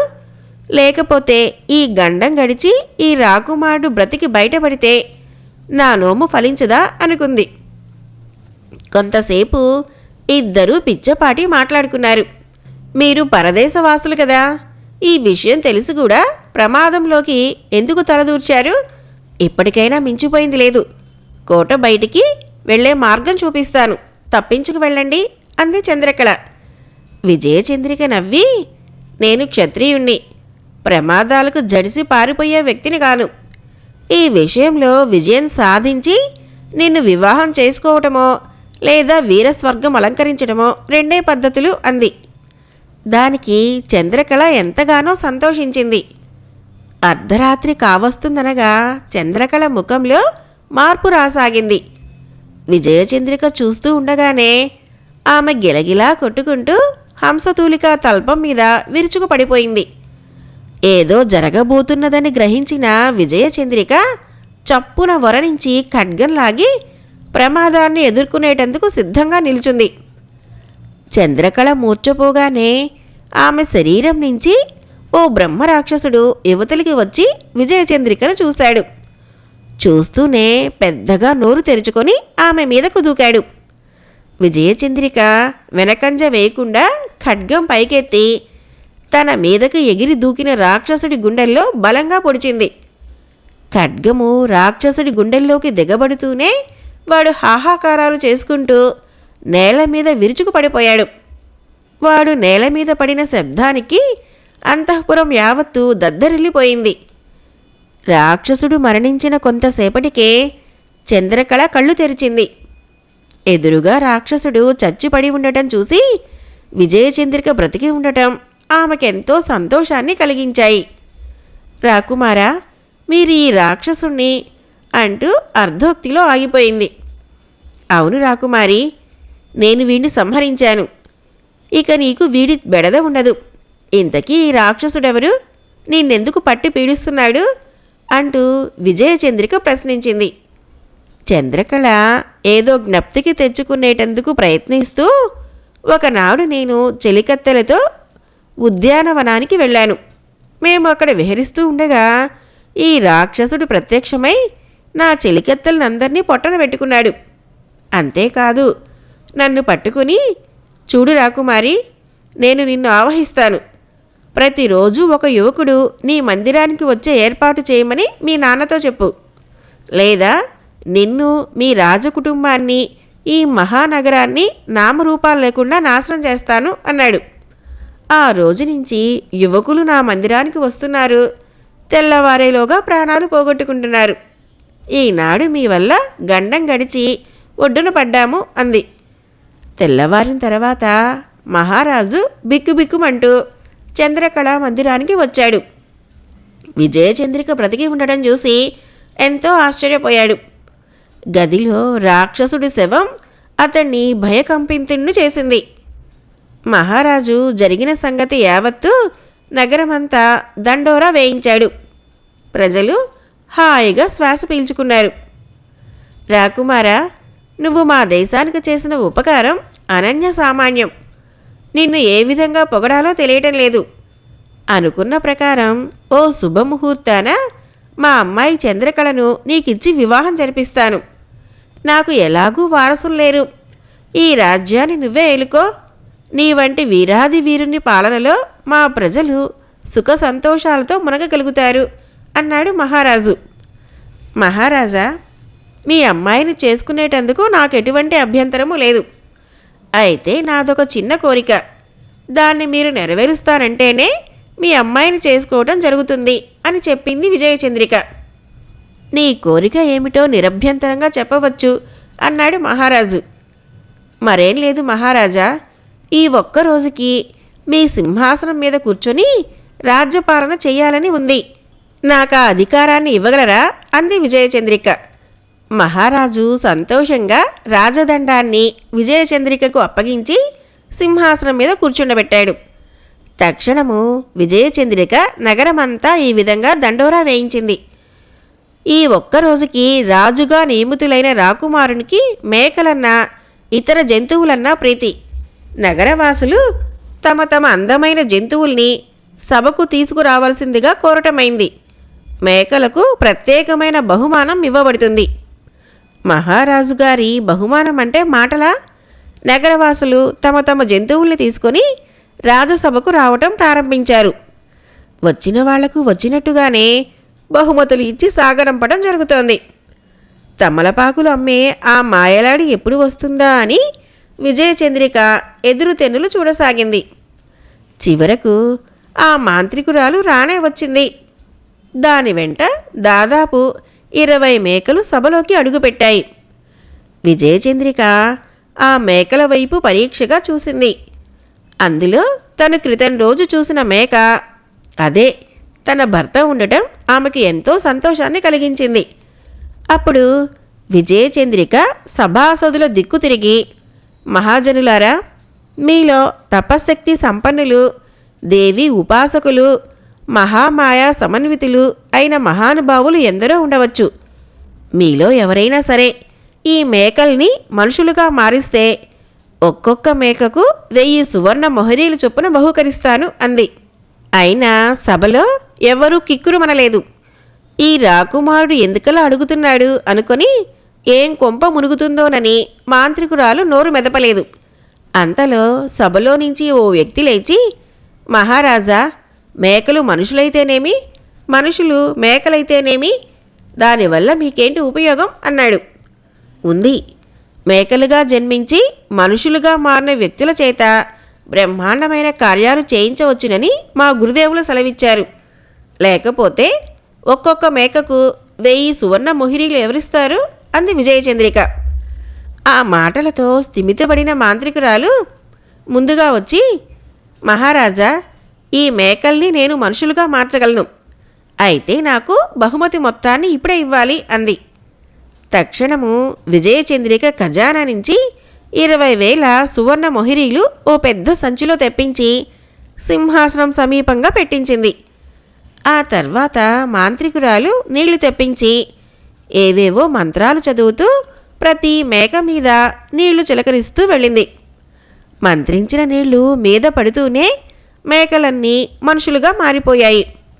అందులో తన భర్త మణివల్లభుడు ఉండటం చూసిన విజయచంద్రిక తృప్తిపడి మాంత్రికురాలితో ఇలా అన్నది, ఓహో, నీ మాంత్రిక శక్తి మహా అద్భుతం. నీకు ఈ రాజ్యం యావత్తూ బహుకరించినా తృణప్రాయమే అవుతుంది. అమ్మా, ఇలా వచ్చి ఈ బహుమానం తీసుకువెళ్ళు. మాంత్రికురాలు సంతోషంగా బహుమానం తీసుకునేటందుకు సింహాసనం దగ్గరికి వెళ్ళింది. అదే సమయంలో విజయచంద్రిక చర్రున వరనించి ఖడ్గం లాగి ఆ మాంత్రికురాలి శిరస్సు ఒక్క వ్రేటుకు ఖండించి పారేసింది. అది చూస్తూనే సభాసదులు భయాందోళనతో కొయ్యబారిపోయారు. ఈ హఠాత్ సంఘటనకు మీరెవరూ ఆశ్చర్యపోనక్కర్లేదు. ఈమె మాంత్రికురాలు. పరదేశస్థులు తన దుకాణానికి వస్తే వాళ్ళని తన మంత్రశక్తితో మేకలుగా మార్చి కోర్కెలు తీర్చుకుంటున్న ఇటువంటి దుష్టురాలు మన నగరంలో ఉండతగదు. అందుకే దీని పీడ ప్రజలకు లేకుండా చేశాను అన్నది విజయచంద్రిక. మాంత్రికురాలు చనిపోగానే మనుషులుగా మారిన వాళ్ళంతా స్పృహ తెచ్చుకొని మామూలు స్థితికి వచ్చారు. అందులో ఉన్న మణివల్లభుడు సింహాసనం మీద కూర్చొని ఉన్న విజయచంద్రికను చూసి, దేవి, విజయచంద్రిక అంటూ ముందుకు వచ్చాడు. విజయచంద్రిక గబగబా సింహాసనం దిగి వచ్చి మణివల్లభుడి పాదాలకు నమస్కరించింది. ఆ తర్వాత వాళ్ళంతా అంతఃపురానికి వచ్చారు. ఏమిటిది రాకుమారా, ఇతనెవరు అంటూ మహారాజు విజయచంద్రికను ప్రశ్నించాడు. విజయచంద్రిక తన మగవేషం తీసేసి, మహారాజా, నన్ను క్షమించండి, వీరు మణివల్లభులు, నా పతిదేవులు అంటూ ఆమె తన వృత్తాంతం యావత్తూ మహారాజుతో చెప్పింది. అది వింటూనే చంద్రకేతు మహారాజు ఆశ్చర్యపోయాడు. యువరాణి చంద్రకళకు మతేపోయింది. ఏమిటి వైపరీత్యం? నిన్ను చూసిన మరుక్షణంలో నా మనసును నీకు అర్పించాను. ఇప్పుడు నువ్వు నాలాగే ఆడదానివయ్యావు. నా శపథం ఏం కావాలి? నా మనసును ఎలా సమాధానపరుచుకోను? నేను మరొక వ్యక్తిని వివాహం చేసుకోవటం అసంభవం. నాకిక మరణమే శరణ్యం అంది చంద్రకళ బాధపడుతూ. విజయచంద్రిక నవ్వి, చెల్లి, నువ్వు నన్ను ప్రేమించావు, నేను మరొకరి అర్ధాంగిని. మనిద్దరము మణివల్లభునికే ఎందుకు భార్యలం కాకూడదు? అలా చేస్తే నీ శపథం నెరవేరుతుంది. అంతేకాదు, నీ మనసు కూడా శాంతిస్తుంది. ఏమంటావ్ అంది. చంద్రకళ సిగ్గుతో తలదించేసుకొని, నీకంత విశాల హృదయమే ఉంటే నేను కాదనేదేముందక్క, అలాగే వివాహం చేసుకుంటాను అంది. అందుకు మణివల్లభుడు కూడా తన అంగీకారాన్ని తెలియపరిచాడు. చంద్రకేతు మహారాజు ఓ శుభముహూర్తాన తన కూతురు చంద్రకళను మణివల్లభుడికిచ్చి రంగరంగ వైభవంగా వివాహం జరిపించాడు. మణివల్లభుడు 2 భార్యలతో సుఖంగా ఉన్నా అతడికి పదే పదే తల్లిదండ్రులు గుర్తుకు రాసాగారు. అతడి ఉదాసీనత కనిపెట్టిన చంద్రకళ ఒకనాడు, ఏమండి, మీరు ఎప్పుడు చూసినా ఏదో పోగొట్టుకున్న వారిలాగా కనిపిస్తారు. బహుశా మీకు నన్ను వివాహం చేసుకోవటం ఇష్టం లేదనుకుంటాను అంది. లేదు లేదు, అలా అనుకోవద్దు. ఇష్టం లేకపోతే నిన్నెందుకు వివాహం చేసుకుంటాను? అయితే మీ విచారానికి కారణం ఏమిటి? మరేం లేదు, తల్లిదండ్రుల్ని వదిలి వచ్చి 10 ఏళ్లు కావస్తున్నది. వాళ్ళు జ్ఞాపకం వస్తున్నారు. ఇకనేం మనం ఎన్నాళ్ళు ఇక్కడ ఉంటాం, పదండి మన దేశానికి వెళ్ళిపోదాం అంది చంద్రకళ. మణివల్లభుడు ఇరకాటంలో పడ్డాడు. తను ఎప్పుడో 12 ఏళ్ల వయసులో ఇల్లు వదిలి వచ్చాడు. ఇప్పుడు తన తల్లిదండ్రులు బ్రతికి ఉన్నారో లేదో తెలియదు. ఆ రాజ్యం ఏమైందో, ఎవరు పరిపాలిస్తున్నారో కూడా అనూహ్యం. అసలు తనకు చిన్నతనం నుంచి తల్లిదండ్రుల మీద ప్రేమ పెరగలేదు. దానికి కారణం ఏమిటో కూడా అర్థం కావటం లేదు. ఇప్పుడు భార్యల్ని వెంటబెట్టుకొని వెళ్ళి అక్కడ అభాసుపాలు కావటం తనకిష్టం లేదు. వెళితే తనొక్కడే వెళతాడు. పరిస్థితుల్ని చూసి వచ్చిన తర్వాత కానీ భార్యల్ని వెంటబెట్టుకుని వెళ్ళటం జరగదు అని నిశ్చయించుకున్నాడు. వెళదాం, ఆ రోజు ఇంకా రాలేదు అన్నాడు మణివల్లభుడు. ఒకనాడు మణివల్లభుడు ఎక్కడికో వెళ్ళాడు. అక్క చెల్లెళ్ళిద్దరూ అంతఃపురంలో కూర్చొని పిచ్చాపాటి మాట్లాడుకుంటున్నారు. అక్క, మన భర్త విషయమేమిటో నాకు అంతు పట్టకుండా ఉంది. నువ్వు అతనొక దేశానికి యువరాజు అని చెప్పావు, కానీ ఆ దేశమేదో సరిగ్గా నీకు కూడా తెలీదు. అతను అడిగినా చెప్పలేదంటున్నావు. అతను ఎందుకు చెప్పడం లేదో నీకేమైనా తెలుసా అంది చంద్రకళ. నాకు తెలీదు అంది విజయచంద్రిక. నాకు తెలుసు, చెప్పమంటావా?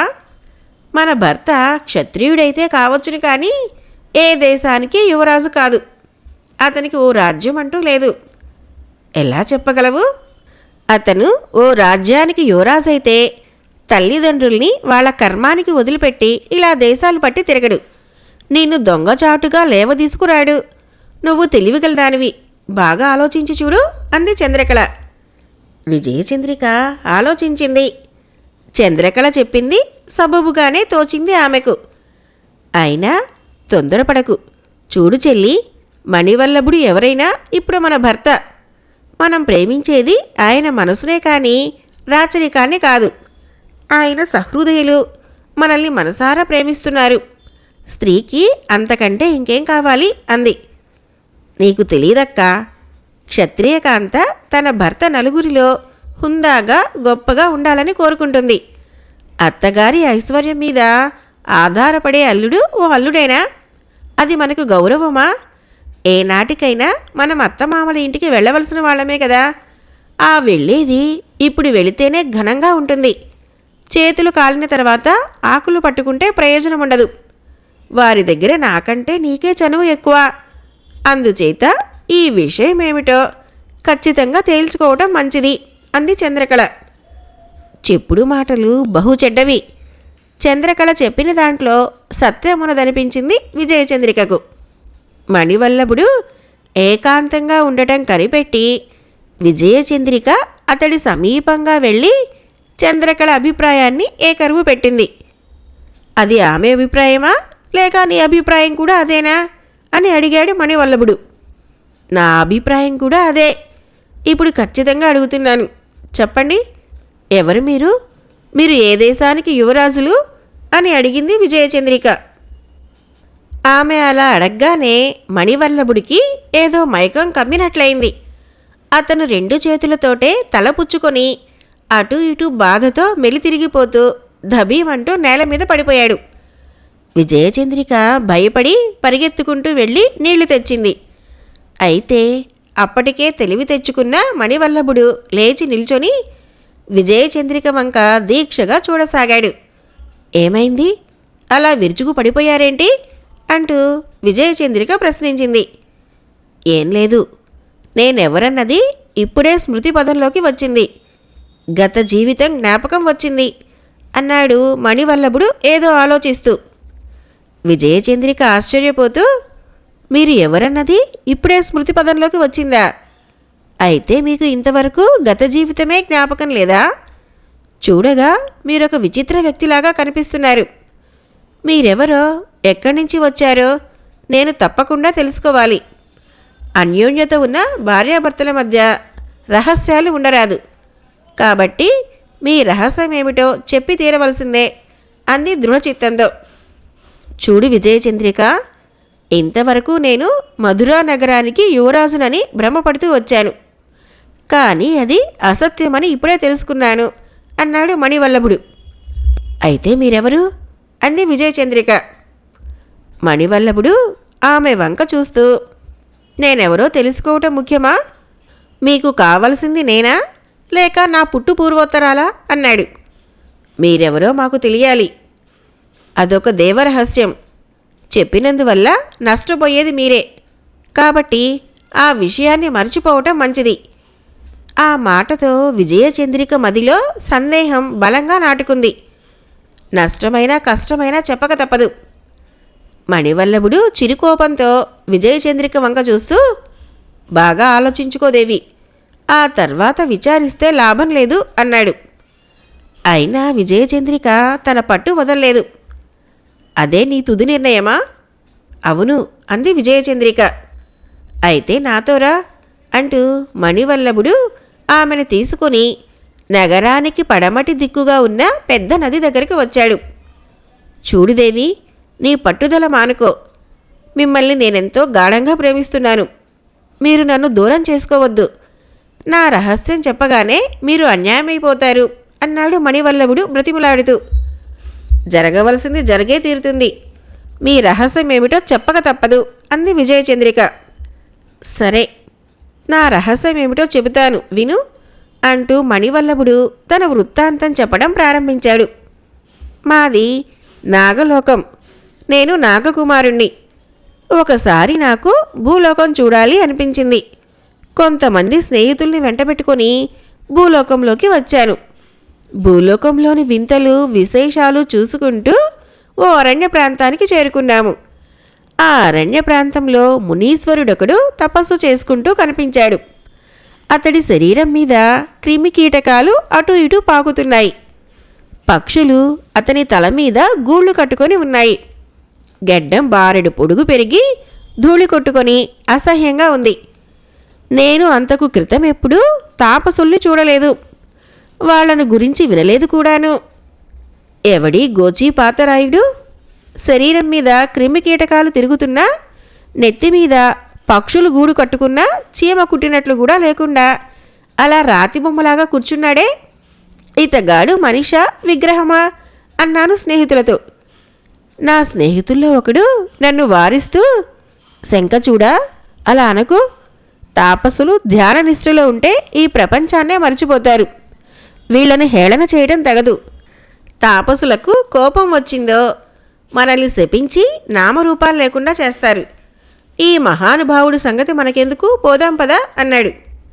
అయినా నాకు అతడి మాటలు తలకెక్కలేదు. వినాశకాలే విపరీత బుద్ధి అంటారు, అందుకేనేమో. ఈ ఒక్క పీనుగు శపించే శక్తి కలవాడా? ఏది, ఎలా శపిస్తాడో చూస్తాను అంటూ నేను పాముగా మారి ఆ మునీశ్వరుణ్ణి బలంగా చుట్టుకొని నేల మీదకి పడద్రోశాను. అదే సమయంలో మునీశ్వరుడు కళ్ళు తెరిచి చుట్టూ చూశాడు. నేను పాము రూపంలోనే ఉండిపోయాను. నా స్నేహితులు మునిశాపానికి భయపడి తక్షణం అంతర్ధానమైపోయారు. మునీశ్వరుడు నన్ను చూస్తూనే కళ్ళ నిప్పులు రాలుస్తూ, దురహంకారపూరిత, మా తాపసుల తపశ్శక్తిని పరీక్షించడానికి నాగలోకం నుంచి వచ్చావా? నీ అహంకారానికి ఇదే నా శాపం. నువ్వు మాయాశక్తిని కోల్పోతావు. శాశ్వతంగా ఈ పాము రూపంలోనే భూలోకంలో తిరుగుతూ పడి ఉండు అంటూ శపించాడు. నేను నాగకుమారుడి ఆకారంలోకి వచ్చేటందుకు ప్రయత్నించి విఫలుణ్ణి అయ్యాను.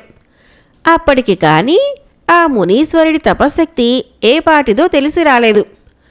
నేను దుఃఖిస్తూ ఆ మహానుభావుడి పాదాలకు చుట్టుకొని, స్వామి, అజ్ఞానంలో తెలియక చేసిన తప్పిదానికి ఇంత ఘోర శిక్ష విధించడం తగునా?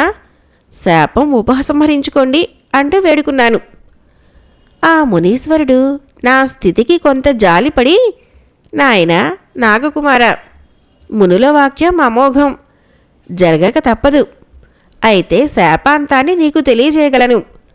అంతేకాదు, నీకు లోకమంటే ఏమిటో తెలుసుకునేందుకు తగిన వీలు కలిగిస్తాను అన్నాడు. మహాప్రసాదం, సెలవీయండి అన్నాను.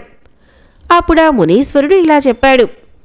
నాగకుమార, నువ్వు ఈ అరణ్యంలోనే తిరుగుతున్నప్పుడు ఓ నాటి చీకటి పడేవేళ కట్టెలు కొట్టేవాడొకడు నిన్ను తాడు అనే భ్రమలో ముట్టుకుంటాడు. అప్పుడు నీకీ పాము రూపం పోయి మణిగా భాసిల్లుతావు. ఆ కట్టెలు కొట్టేవాడు నిన్నొక మహారాజు దగ్గరకు తీసుకువెళ్తాడు. ఆ మహారాజు నిన్ను తీసుకువెళ్ళి మహారాణికి ఇస్తాడు. ఆమె చేతి స్పర్శ తగులుతూనే నువ్వు బాలుడిగా మారిపోతావు. దాంతో నీకు పూర్వస్మృతి పోతుంది. పెరిగి పెద్ద అయినా నిన్ను నువ్వు తెలుసుకోలేవు. నీ అర్ధాంగి ఎప్పుడైతే నువ్వెవరు, నీ రహస్యమేమిటి అని ప్రశ్నిస్తుందో అప్పుడే నీకు పోయిన పూర్వస్మృతి తిరిగి వస్తుంది. ఆ రహస్యమేమిటో తెలుసుకోవాలని నీ భార్య పట్టుదల వహించినప్పుడు, నువ్వు ఈ రహస్యం యావత్తూ ఆమెకు చెప్పినప్పుడు నీకు తిరిగి నీ శక్తులన్నీ వచ్చేస్తాయి. అంతేకాదు, తిరిగి పాముగా మారి నాగలోకంలోకి వెళ్ళిపోతావు. నీ మనసు మారిపోతుంది. ఆ మునీశ్వరుడు చెప్పినట్టుగా అన్నీ జరిగాయి. విజయచంద్రిక, ఇది నా వృత్తాంతం. ఇక నన్ను మర్చిపో. నేనిక మీకు కనిపించను. నాకు గత జన్మ తాలూకు పూర్వస్మృతి వచ్చినా మిమ్మల్ని విడిచి నాగలోకంలోకి వెళ్ళక ఇంత దూరం నిన్ను ప్రాధేయపడుతూ వచ్చాను. అయినా నువ్వు నా ప్రార్థన ఆలకించలేదు. భర్త మాటకు ఎదురు చెప్పే నువ్వు అర్ధాంగివేనా? ఎన్నటికీ కాదు. నేను వెళ్ళిపోతున్నాను అంటూ మణివల్లభుడు విజయచంద్రిక చూస్తూ ఉండగానే నల్లని భయంకరమైన పాముగా మారి నదిలోకి జారుకుంటూ వెళ్ళిపోయాడు. అంతవరకు అచేతనంగా నిలుచుండిపోయిన విజయచంద్రిక తెప్పరిల్లి పరుగు పరుగున నది ఒడ్డుకు చేరుకొని, స్వామి, మణివల్లభ, నాగకుమార, శంఖచూడ, ప్రభు, నా అజ్ఞానాన్ని మన్నించు, తిరిగిరా అంటూ ఎలుగెత్తి కేకలు వేసింది. అయినా ప్రయోజనం లేకపోయింది. ఆమె దుఃఖభారంతో వేసిన కేకలు నదీ ప్రాంతమంతా ప్రతిధ్వనించాయి. సాక్షాత్తు శోకదేవతలాగా అంతఃపురానికి తిరిగి వచ్చిన విజయచంద్రికను చూస్తూనే చంద్రకళ మ్లాన్పడిపోయింది. అయినా విషయమేమిటో తెలుసుకుందామని, ఏం జరిగిందక్కా, ఆయన ఏరి అంటూ ప్రశ్నించింది. ఏం జరిగిందని అడుగుతున్నావా? స్త్రీకి ఏది జరగకూడదో అదే జరిగింది. ఇదంతా నీ మూలంగానే జరిగింది. నీ మూలంగానే నేను నా భర్తను పోగొట్టుకున్నాను. నువ్వు వారి రహస్యం అడగమని బలవంతగా పెట్టకపోతే ఇంత అనర్థం జరిగేది కాదు అంటూ విజయచంద్రిక అంతఃపురం దద్దరిల్లేలాగా విలపించసాగింది. చంద్రకళ అడగగా ఆమె జరిగిన వృత్తాంతం యావత్తూ చెప్పింది. ఈసారి దుఃఖించడం చంద్రకళ వంతు అయింది. ఎవరు ఏడ్చి మాత్రం చేయగలిగేదేముంది? జరగవలసింది జరిగిపోయింది.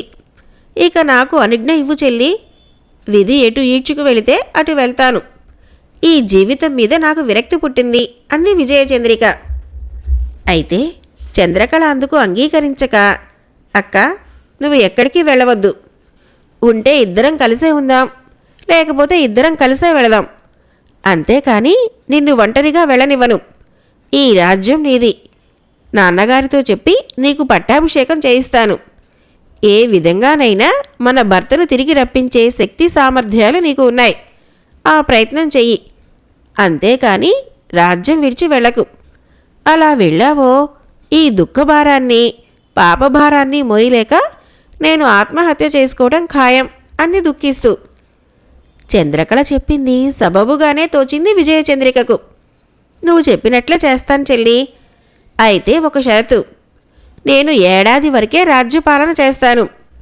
ఏడాదిలోగా నేను నాగకుమారుణ్ణి తెలుసుకొని తీసుకురాలేకపోతే ఎవరికీ చెప్పకుండా ఆత్మత్యాగం చేసుకుంటాను. ఇది నా శపథం అంది. అందుకు చంద్రకళ అంగీకరించింది. మహారాజు కూతురు చెప్పిన మేరకు రాజసింహాసనాన్ని విజయచంద్రికకు అప్పగించాడు. ఆనాటి నుంచి ఆమె రాజ్యపాలన చేపట్టి దేశమంతా ఈ విధంగా దండోరా వేయించింది. దేశ ప్రజల్లారా, భగవంతుడు సృష్టించిన ఈ భూమి మీద వింతలకు, మహా అద్భుతాలకు కొదవలేదు. ఎవరైనా సరే ఏదైనా వింతను కానీ మహాద్భుతాన్ని కానీ చూపించినా, చూసి వచ్చి మాతో చెప్పినా వారికి మోయగలిగినంత బంగారాన్ని బహుకరించగలం అని వేయించింది. ఏంటక్కా ఇది? ఈ ప్రకటన వల్ల మన నాథుడు ఎలా లభిస్తాడు? నీ ఉద్దేశం ఏమిటో తెలుసుకోవచ్చా అని చంద్రకళ అడిగింది. మహాద్భుతాలు, మహిమలు చూపించగల మహానుభావులు అనేక మంది ఉన్నారు. వాళ్ళ సహాయంతో నాగరాజుని ప్రసన్నం చేసుకొని మన నాదుడి ఉనికి తెలుసుకోవచ్చు. ఆ ప్రయత్నం ఫలించకపోతే తపశక్తి సంపన్నులైన మహర్షులు ఉండనే ఉన్నారు. వారి అనుగ్రహం సంపాదిస్తే చాలు. ముల్లోకాల్లో ఎక్కడ ఉన్నా మన నాదుడు మన ముందు ప్రత్యక్షం కాక తప్పదు. మన అదృష్టం బాగుండక అది ఇది కూడా జరగని నాడు భర్త లేని ఈ మొండి జీవితాలను అగ్నికి ఆహుతి చేసి విముక్తి పొందుదాము అన్నది విజయచంద్రిక. చంద్రకళ మౌనంగా ఉండటం తప్ప ఇంకేమీ జవాబు చెప్పలేకపోయింది. ఆ నగరానికి 10 ఆమడల దూరంలో ఒక బ్రాహ్మణ అగ్రహారం ఉన్నది. ఆ గ్రామంలో నిరుపేద దంపతులు ఉంటున్నారు. మహారాణి దండోరా వేయించిన ప్రకటన విన్నావా? ఏదైనా వింత కానీ మహా అద్భుతం కానీ చూపించినా అటువంటిది చూసి వచ్చిన తనతో చెప్పినా మోయగలిగినంత బంగారం ఇస్తానని ఆమె ప్రకటించింది తెలుసా అంది బ్రాహ్మణి. ఆ బ్రాహ్మణుడు భిక్షమెత్తుకొని పెళ్ళాం పిల్లల్ని పోషించుకుంటున్న కటిక దరిద్రుడు. అతడు భార్య మాటలకు నవ్వి, విన్నాను. అయితే నన్నేం చేయమంటావిప్పుడు? మహారాణికి వింతలు చూపించమంటావా లేక అద్భుతాలు చేయమంటావా అన్నాడు. అది కాదయ్యా, నువ్వు యాచకానికి 4 దిక్కులా వెళుతూ ఉంటావు కదా, నీకు ఎక్కడా వింతలు అద్భుతాలు కనిపించవా? అటువంటిది ఏదైనా కనిపిస్తే తిన్నగా వెళ్ళి మహారాణికి మనవి చెయ్యి. దాంతో మన దరిద్రం తీరిపోతుంది అన్నది బ్రాహ్మిణి. చాలే, నోరు మూసుకో. మన వెధవ బ్రతుక్కి అటువంటి అదృష్టం కూడానా? అదేం వీల్లేదు. నువ్వు అంతఃపురానికి వెళ్ళవలసిందే. మోయగలిగినంత బంగారం తేవలసిందే. లేకపోతే ఎన్నాళ్ళు ఇలా అర్ధాకలితో చావమంటావు? ఇదెక్కడ కర్మే నాకు? వింతలు అద్భుతాలు చూపించమంటే మాటలు అనుకున్నావా? నాకేం తెలీదు. నువ్వు రోజు జపతపాలు చేస్తావు, దేవి ఉపాసన చేస్తావు. ఆ తల్లి కరుణించి ఏదైనా మార్గం చూపించకపోదు అంటూ ఆ బ్రాహ్మణుడి భార్య ఒకటే గోల చేయటం ప్రారంభించింది. అయితే నన్ను ఇప్పుడేం చేయమంటావో చెప్పు అని అడిగాడు ఆ బ్రాహ్మణుడు తల బాదుకుంటూ.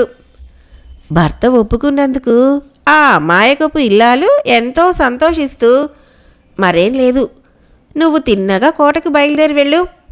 మార్గమధ్యమంలో అనేక వింతలు అద్భుతాలు జరగవచ్చు. అలాంటివి జరగాలని ఆ పరమేశ్వరిని తలుచుకుంటూ వెళ్ళవయ్యా, అవే జరుగుతాయి అంది.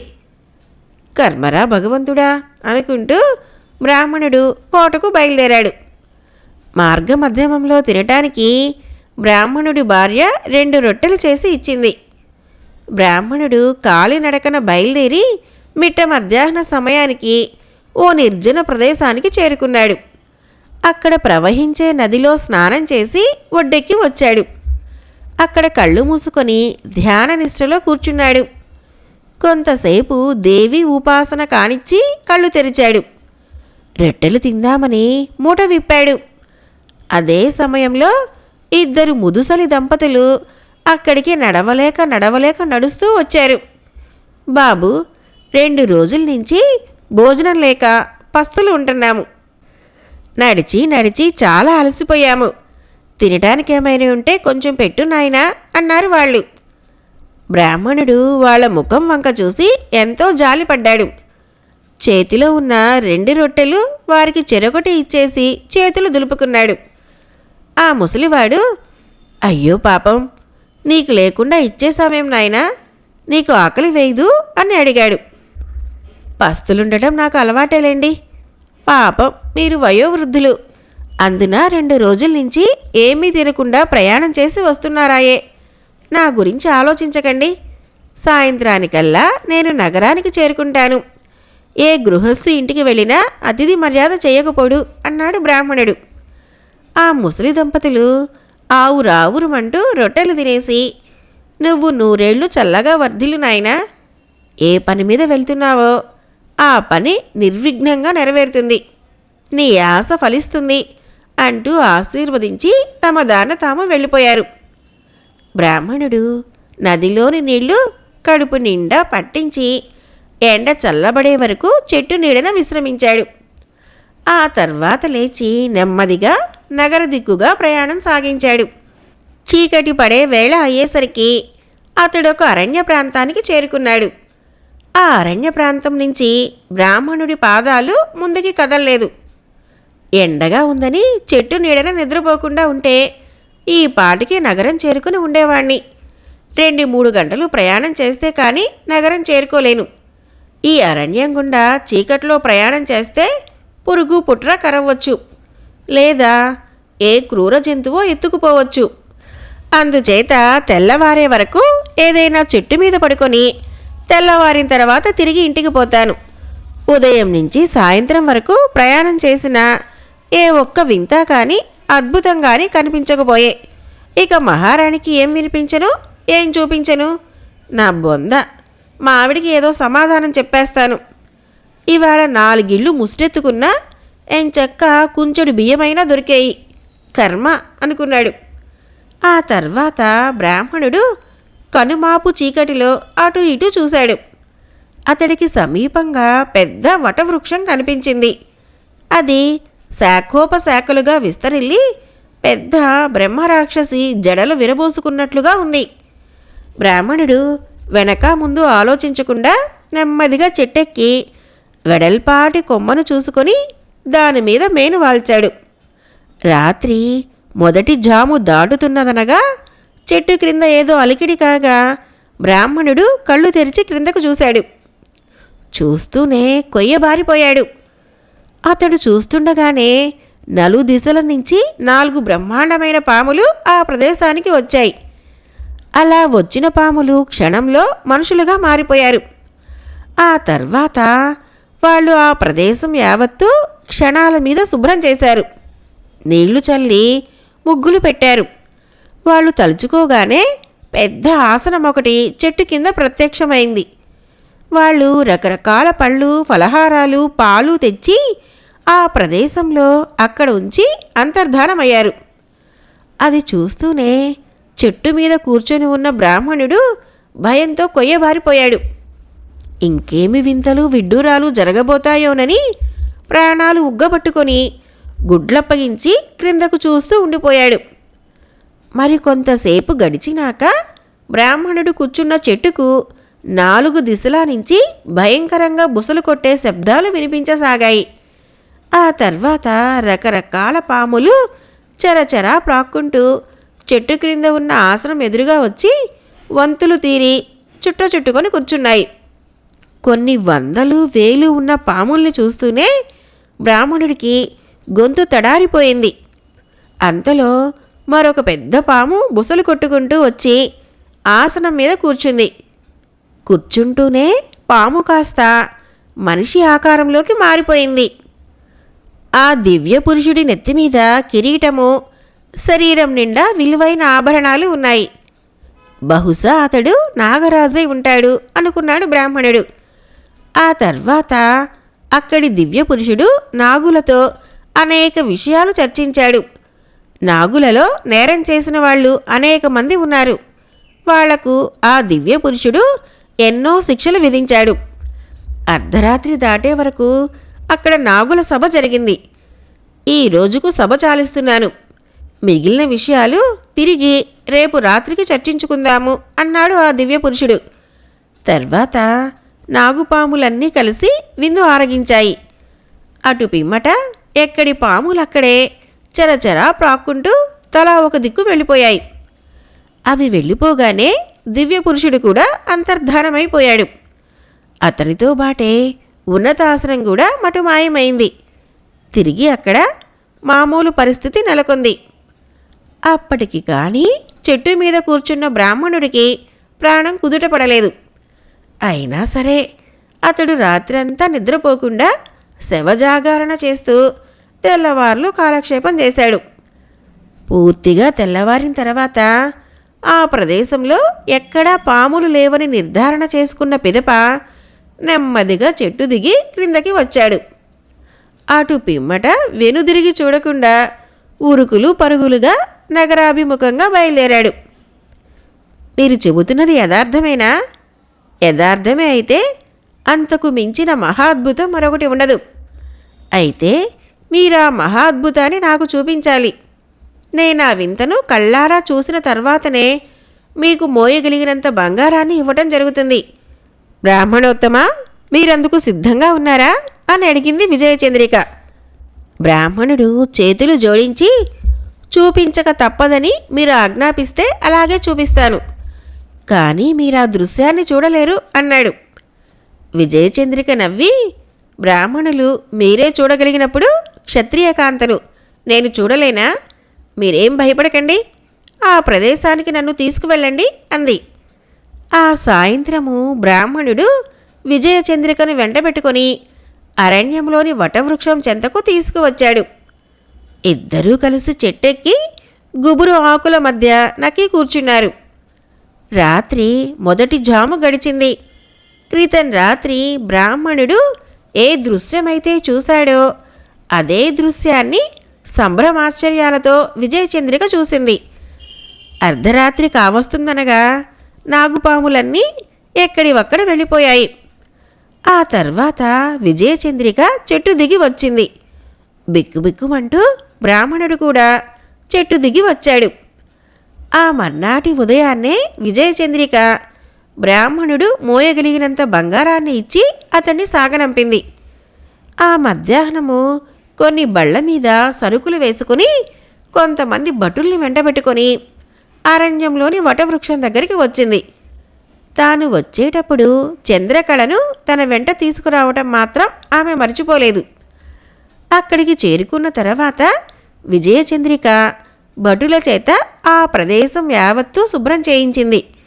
ఆ తర్వాత భటులతో, మీరిక వెళ్ళండి, ఎవరూ ఇక్కడ ఉండటానికి వీల్లేదు అంది. భటులు ఆమెకు నమస్కరించి బళ్ళు తోలుకుని వెళ్ళిపోయారు. విజయచంద్రిక చంద్రకళ వంక చూస్తూ, ఇక మనం చెట్టెక్కడం మంచిది, వారు వచ్చే వేళ అయింది అంది. రాత్రి మొదటి జాము గడిచిన తర్వాత పాములన్నీ బిలబిలామంటూ ఆ ప్రదేశాన్ని చేరుకున్నాయి. వాటి వెనకగా పెద్ద పాము వచ్చి ఆసనం మీద కూర్చున్నది. కూర్చున్న వెంటనే అది దివ్య పురుషుడిగా మారిపోయింది. ఇవాళ ఈ ప్రదేశమంతా వింతగా ఉందే, ఏదో కొత్త పరిమళం, కొత్త అందం వచ్చాయి. ఇక్కడి అలంకారాలు ఏర్పాట్లు మన వాళ్ళు చేసినవి కావు అన్నాడు దివ్య పురుషుడు. ఆ వెంటనే విజయచంద్రిక చంద్రకళతో పాటు చెట్టు దిగి వచ్చి ఆ దివ్య పురుషుడికి శిరస్సు వంచి నమస్కరించింది. ఈ ఏర్పాట్లన్నీ చేసింది మీరా తల్లి? ఎవరు మీరు? ఎందుకిలా చేశారు? నిర్భయంగా చెప్పండి. నేను నాగరాజుని. నా వల్ల మీకు కాదగ్గ సహాయం ఏదైనా ఉంటే చెప్పండి, తప్పక నెరవేరుస్తాను అన్నాడు నాగరాజు. నాగదేవత, మేము అభాగ్యులం. మా భర్త ఏదో చిన్న మాట పట్టింపుతో కోపగించుకొని మమ్మల్ని శాశ్వతంగా విడిచిపెట్టి వెళ్ళిపోయాడు. స్త్రీకి పతి తోడిదే లోకమున్న సంగతి మీకు తెలియంది కాదు. అందున ఒకరికి ఇద్దరం మనోవేదనతో కుమిలిపోతున్నాము. మీరు మమ్మల్ని అనుగ్రహించి మా పతిని మాకు ప్రసాదించండి. పతిదేవుని కంటే మించిన సంపద సతికేముంటుంది అంది విజయచంద్రిక. నాగరాజు విజయచంద్రిక వంక ఆశ్చర్యపోతూ చూసి, మీరు భూలోకవాసులు, మీ తగువులు పరిష్కరించడానికి దేశాన్ని ఏలే మహారాజు ఉండనే ఉంటాడు. మీ భర్త విషయాన్ని మహారాజు సమక్షంలో ఎందుకు నివేదించలేదు అని అడిగాడు. భూలోకవాసి అయితే మేము అలాగే చేసేవాళ్ళం, కానీ మా భర్త భూలోకవాసి కాడు, నాగలోకానికి చెందినవాడు. అందుకనే ఆ విషయాన్ని మీకు నివేదించటానికి ఇలా రావలసి వచ్చింది ప్రభు అంది విజయచంద్రిక. నాగరాజు విజయచంద్రిక వంక చూస్తూ, ఆ దుర్మార్గుడెవరో ఎట్లా ఉంటాడో నీకు తెలిస్తే చెప్పమ్మా.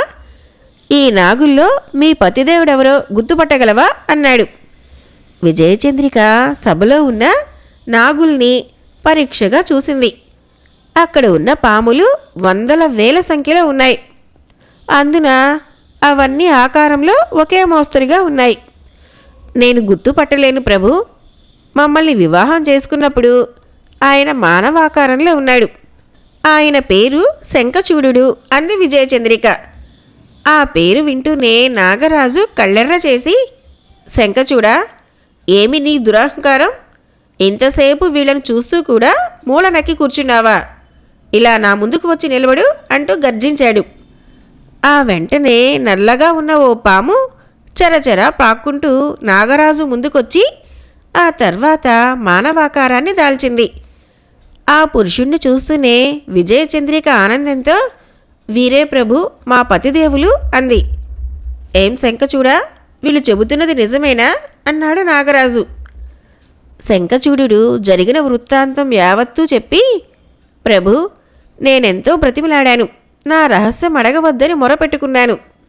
అయినా నా మాట వినలేదు. ఫలితం అనుభవించారు. దానికి నేనెలా బాధ్యుణ్ణి అన్నాడు. స్త్రీకి సహజ సిద్ధంగా వచ్చిన చపల బుద్ధితో వాళ్ళు అనుచితంగా ప్రవర్తించిన మాట నిజమే. కానీ వాళ్ళకి నీ మీద ప్రేమ లేదని చెప్పగలవా? ప్రేమ లేకపోతే వాళ్ళు ప్రాణాలకు తెగించి ఇన్ని ఏర్పాట్లు చేసి ఉండేవారు కాదు. ఎక్కడ ప్రేమ ఉంటుందో అక్కడ భగవంతుడు స్థిర నివాసం ఏర్పాటు చేసుకొని ఉంటాడు. కాబట్టి నువ్వు వీళ్ళకు అన్యాయం చేయకు, వీళ్లతో పాటే వెళ్ళి సుఖంగా జీవించు అన్నాడు నాగరాజు. చిత్తం ప్రభు, తమ ఆజ్ఞ శిరోధార్యం, అలాగే చేస్తాను అన్నాడు శంఖచూడు. తర్వాత పాములన్నీ ఎక్కడివక్కడికి వెళ్ళిపోయాయి. ఆ ప్రదేశంలో ముగ్గురే మిగిలిపోయారు. చూడలేమనుకున్న భర్త తిరిగి లభించగానే ఆ ఇద్దరూ ఆనంద బాష్పాలు రాలుస్తూ శంఖచూడుణ్ణి లతల్లా పెనవేసుకుపోయారు. శంఖచూడు వాళ్ళని రెండు చేతులతో పాటు పొదువు పుచ్చుకొని ఓదారుస్తూ, మీరు బాధపడకండి, ఇక నేను ఎక్కడికి వెళ్ళను, నా తొందరపాటుకు మన్నించండి అన్నాడు. ఆ తర్వాత వాళ్ళు రాజధానికి తిరిగి వచ్చారు. శంఖచూడు భార్యలను తీసుకొని మధురా నగరానికి వచ్చి తల్లిదండ్రులకు సంతోషం కలిగించాడు. విజయచంద్రిక భర్తను చెల్లెల్ని తీసుకొని విజయపురికి వెళ్ళింది. శంఖచూడు ఇద్దరు భార్యలతోనూ 3 రాజ్యాలను పరిపాలిస్తూ ఎంతో కాలం జీవించాడు. విజయచంద్రిక జానపద కథ సమాప్తం. ఫ్రెండ్స్, నా కథలు నచ్చినట్లయితే మన ఛానల్ని తప్పకుండా సబ్స్క్రైబ్ చేయండి, లైక్ చేయండి, షేర్ చేయండి, మంచి కామెంట్ చేయండి. Thank you.